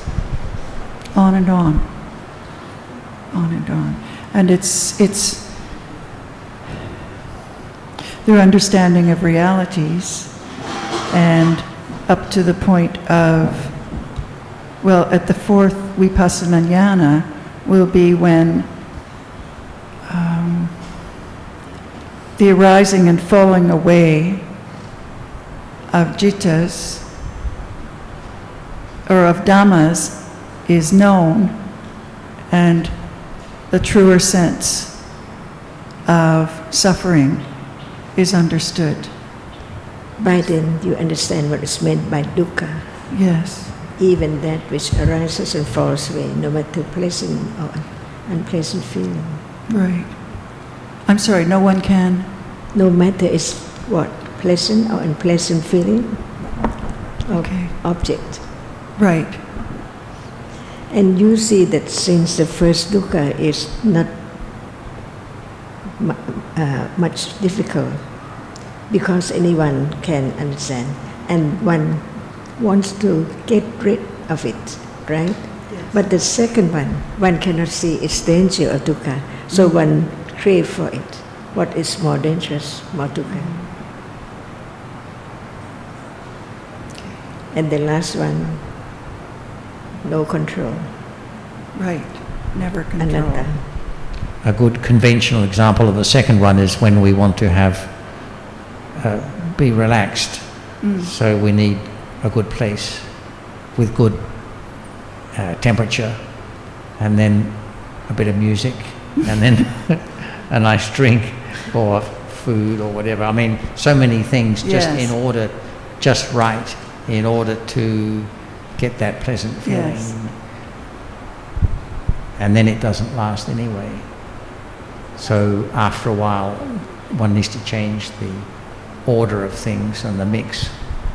Yes, that part's pretty easy to understand. It's at the deeper level. I guess I'm talking about how the pleasant feeling promotes craving, promotes more and more desire for pleasant feeling, and in order to, and it's the only the understanding of realities that can, help us understand and eventually, when the sufficient panya arises interrupt that continuing chain.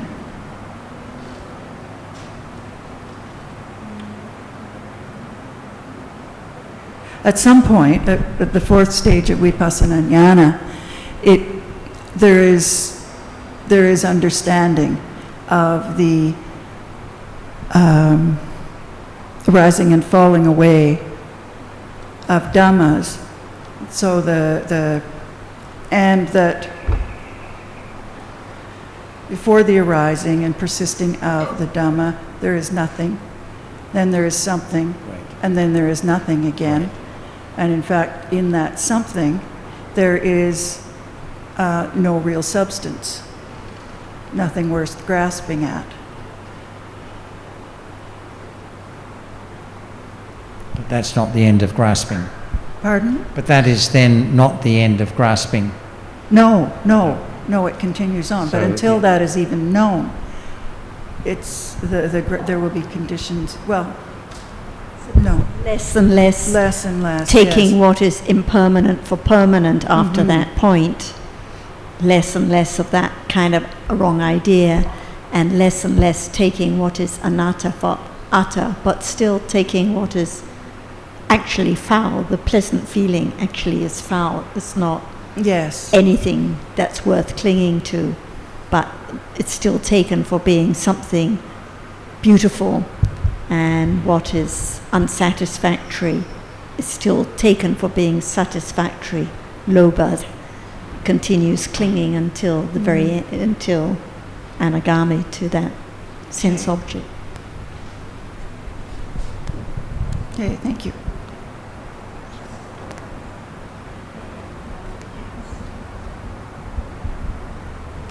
So can we say that the viparinama dukkha is related to the fact that realities arise and fall away? Is it because of that pleasant feeling is actually never satisfactory? Because there's always clinging to pleasant feeling on account of what has actually fallen away, so it can never be satisfied, even for a moment. Well, all the aspects of dukkha are related to the fact that dhammas arise and fall away. But so sankhara dukkha also. So in what about the first one, the dukkha?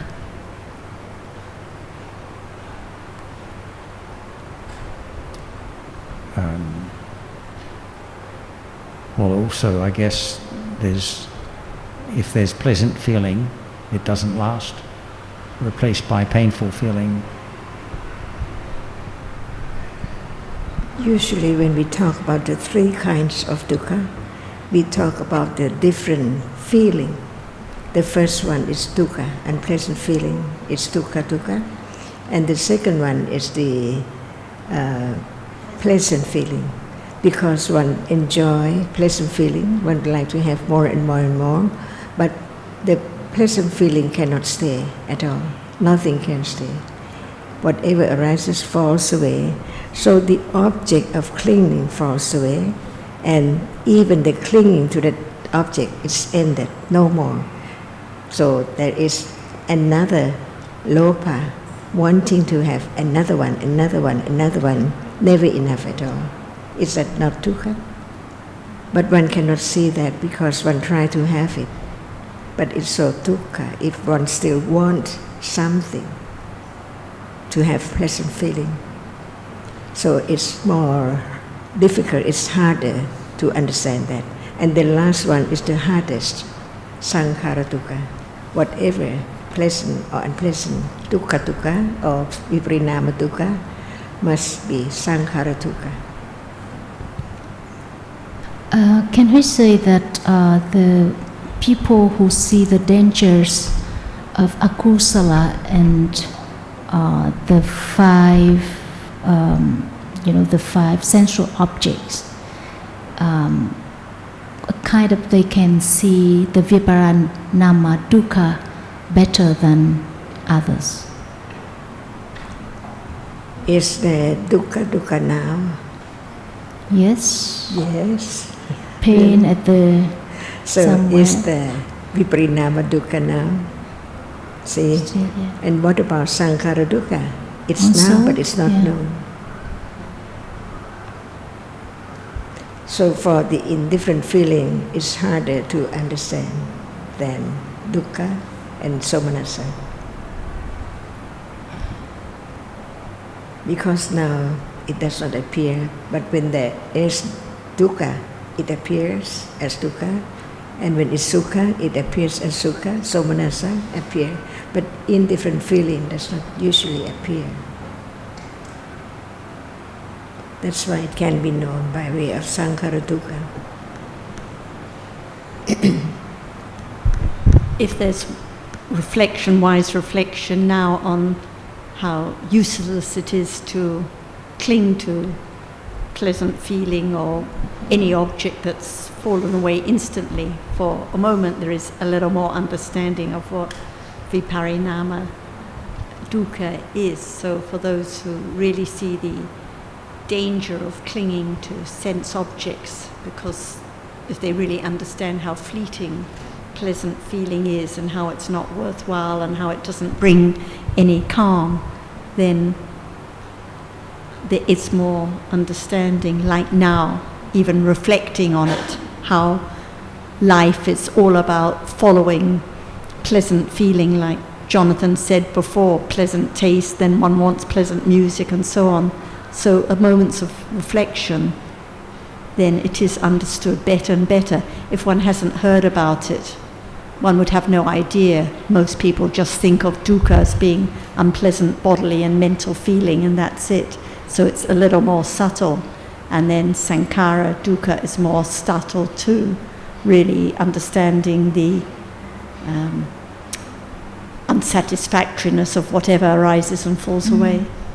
So like the jhana attainers, they can see the gross, like the gross side of pleasant feeling. So even like let go of pleasant feeling, but they cannot see the neutral feeling that is also actually unsatisfactory. Yeah.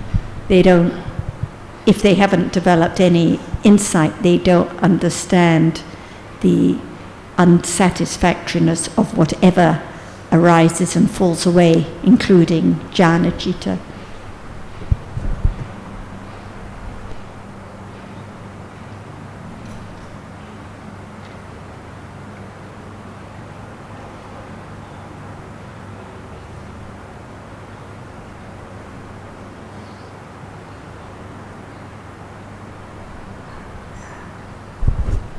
Lob, have you been able to follow the discussion, or is it quite difficult for you?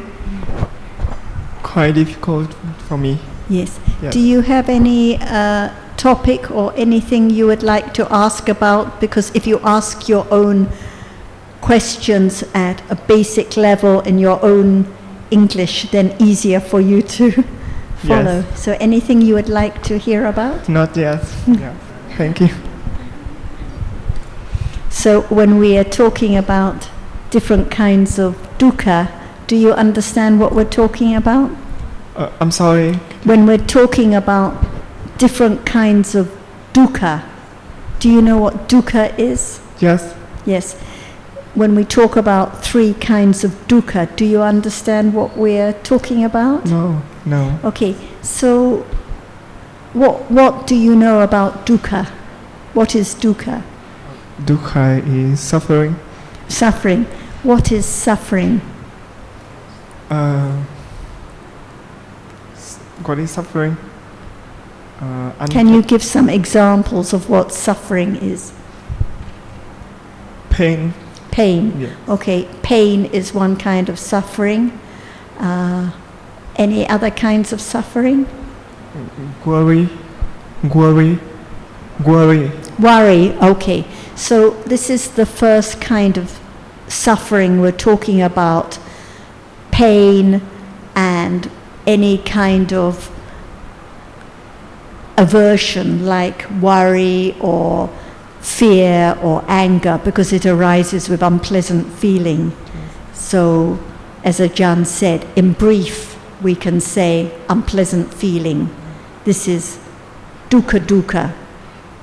So this is what most people understand when we talk about suffering. If you ask most people in Vietnam what is suffering, they will say the same as you: pain, anger, unpleasant feeling. Yeah. So this is the first kind of dukkha. And the second kind of dukkha refers to how when attachment arises, like now, it looks for pleasant feeling or pleasant object. But, for example, a pleasant taste. But that pleasant taste doesn't last, and then it looks for something else, maybe a pleasant sound, or it looks for a pleasant visible object. So always looking for something pleasant, but whatever it looks for cannot last forever. cannot stay, and the pleasant and the lobha is always jumping, looking for another object, never satisfied, always wanting more and more. So this is the second kind of dukkha, which in brief we can say pleasant feeling, because of always looking for pleasant feeling. Yes. Okay? And then the third kind of dukkha can only be taught by the Buddha, and it refers to how whatever arises in life, seeing, hearing, thinking, falls away immediately. It doesn't stay at all. And no one can make it arise. You cannot choose what to experience now. You cannot make that seeing last for more than a moment. So whatever is conditioned arises and falls away, and therefore it's not satisfactory. It's dukkha. It's unsatisfactory. Usually we use unsatisfactory in English for dukkha rather than suffering, because we know the pain is suffering, but what about the hardness now which falls away immediately, or the pleasant feeling which falls away immediately? So whatever arises in life falls away immediately, and this is the deep meaning of dukkha, the arising and falling away of whatever is conditioned.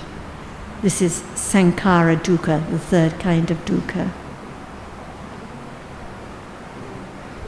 Yes. Does it make sense? Yes. Sarah, you just said that the third kind, sankhara dukkha, is the dukkha you can know only from hearing the Buddha's teachings. But I'm thinking, wouldn't that also be with the other two dukkha? It's only better understood after hearing the Buddha's teachings? Better understood, but I think even people who've never heard the Buddha's teachings know that, like Lob said, that pain is suffering or not good thing, or that anger is not satisfactory or suffering. So I think this is commonly understood even without the Buddha's teaching. Of course, anything is more detailed and deeper when taught by the Buddha, but still this is common understanding. It doesn't need a Buddha to say that pain is suffering. Everyone knows that. But it's still taken as I. It's still taken as I. So only the third kind, the sankhara dukkha, is the understanding of conditioned dhammas that are impermanent and anatta.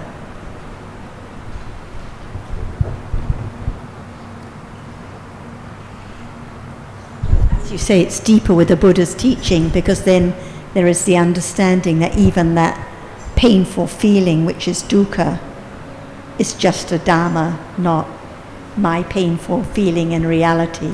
So everything is deeper and deeper.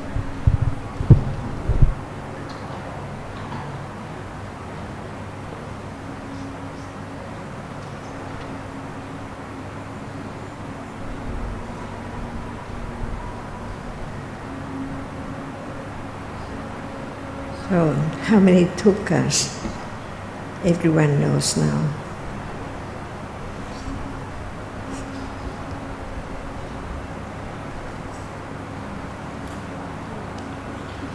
How many? One. What's that? Dukkha. And that also not well enough because it's still taken for I. Even it's dukkha, no one knows if one doesn't hear the teachings of the Buddha.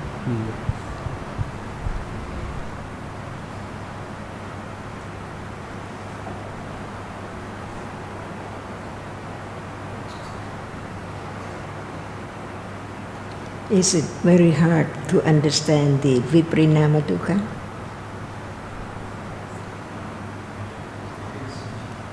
It is. And the hardest is sankhara dukkha.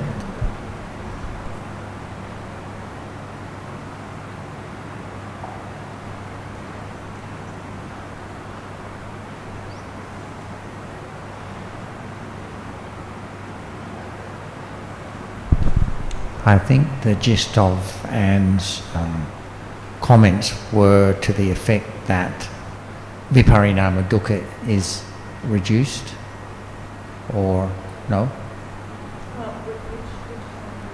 When you were talking about the fourth vipassana jnana and so forth, and then, but anyway, I just wanted to pick up because I'm not clear on the point myself. We know that for the Arahat, there is still dukkha. Even Sotapanna and before that, Right. Vipassana jnana, Yes. Uttayappiya jnana, Right. experience the sankhara dukkha. Yes. Because of the arising and falling away of Dhammas. But yes, well, even, I mean, the Arahat sees better than anyone that Dhammas arise and fall away. So the Arahat has a better understanding of that kind of dukkha than the non-Arahat. The For best. sure. The best, right? Yes. And for viparinama dukkha, It depends on whether you heard about it or not. If you don't hear about it at all, how can you know that any time there's pleasant feeling is dukkha? Because it's never enough. is that the case for the Arahat also? Before arahata. Before Arahata?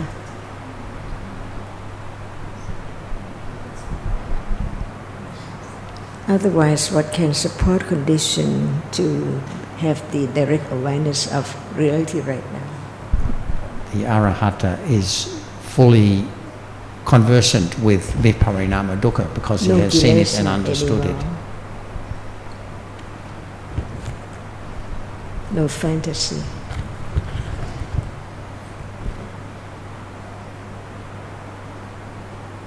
It's fantasy when it's ignorance.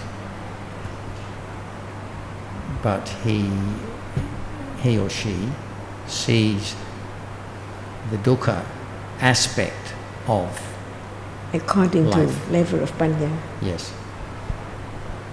At all three levels.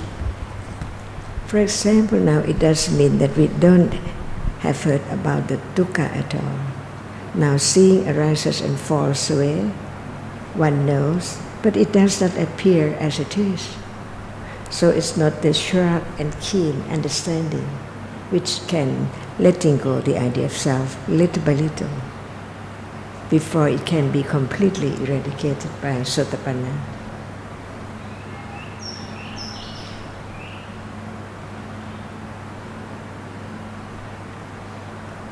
Sorry, Ajahn, I missed that. Before what can be completely eradicated by Sotapanna? First, Here, Vipassana cannot eradicate the idea of self. Right. Cannot. The other higher cannot until it's Sotapanna. Yes, yes. Sotapatimaka.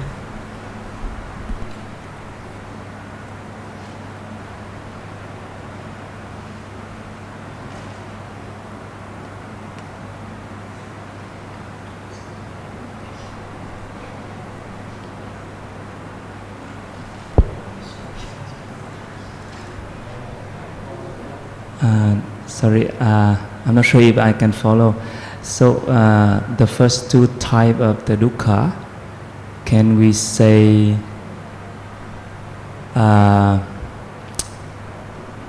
because of the attachment?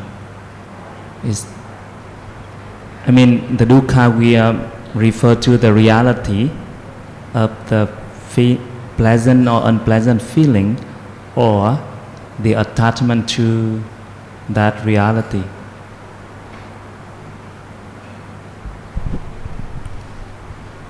Painful bodily feeling is going to be painful whether or not there's attachment to it, isn't there? Yeah. But the arahata also painful because of. So it's still dukkha. Okay. The deepest, because it still arises and falls away, and it's still the object of clinging for others. So it's still dukkha.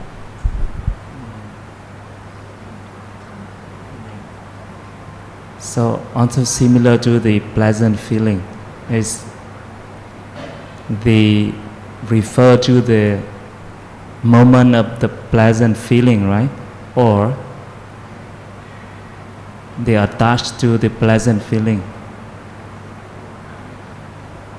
So actually we can just say, if we just go to the third kind of dukkha, that whatever arises and falls away, unpleasant feeling, pleasant feeling, whatever it is dukkha.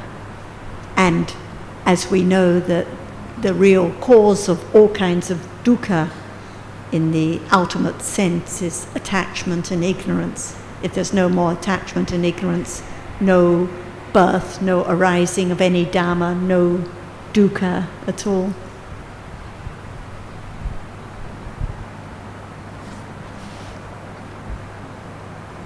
The ultimate meaning of the dukkha. Okay. Is dukkha dukkha sankhara dukkha? Yes. But it cannot be known as sankhara dukkha yet now. Yeah. And is the viprinama dukkha also sankhara dukkha? It's harder to know. Yeah. Considering. So all dhammas are sankhara dukkha. Yeah. Okay. And even those dhammas of the Buddha, the rupas of the Buddha's body, for example, they are still sankhara dhammas, so they are still dukkha, unsatisfactory, not worth clinging to. So whatever is conditioned. So that's why in brief, all khandhas are dukkha.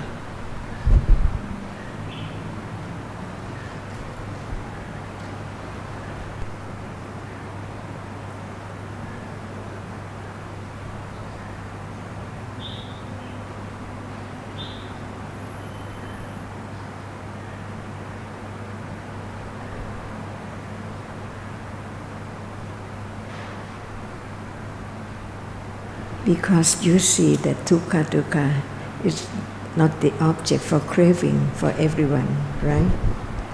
But the second one, viprinama, is not dukkha for those who do not know the way it is.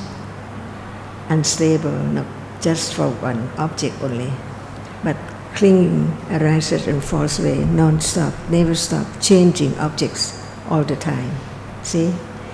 So, is it hard to understand that, even right now? Changing from this plate of food to another plate, another dish, all the time. Is that not dukkha? Or one enjoy choosing, selecting, having different food, different plates, different dishes. So that's why if Buddha didn't say about this, who knows that it has to develop stage by stage. Because it's so very difficult not to want to have pleasant feeling. So when there is more understanding about sankhara dukkha, then it can see that even sukha, pleasant feeling, is not permanent. It changes, different from the way dukkha is. because it's object of desire attachment, but to have not enough at all, more and more and more, that is dukkha.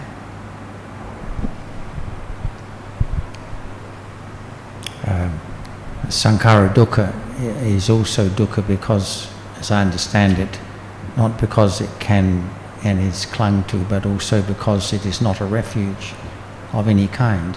So even upekkha, vedana, indifferent feeling is sankhara dukkha. Everything comes to be sankhara dukkha. Whereas I understand from what you say that viparinama dukkha is only dukkha. As it's not seen as not permanent yet, it can be seen as should we have not enough lopa from time to time. Is it dukkha? But when one feels enough, santati, that is better than not enough. But it's still sankhara dukkha, which is not unseen, not experienced yet. So the dukkha has to be understood stage by stage.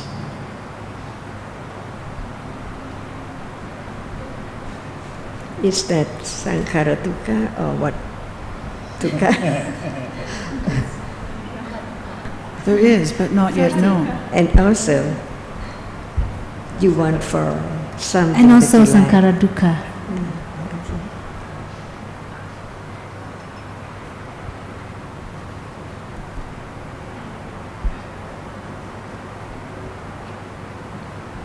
So can we say any realities by arise and falling away by condition?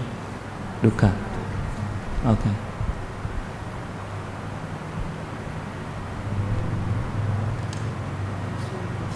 As soon as you have finished drinking, you look for other thing.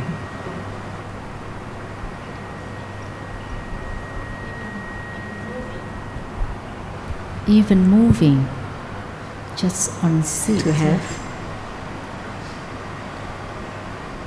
Looking here, looking there, viparinama dukkha.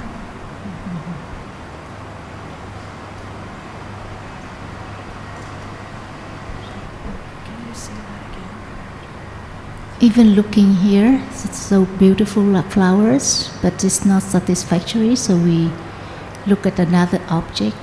Yes.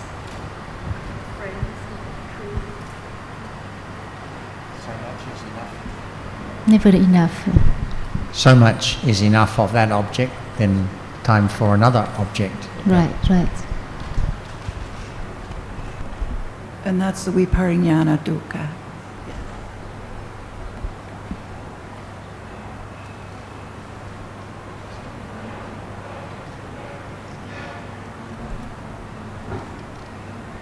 Is it beautiful to know that?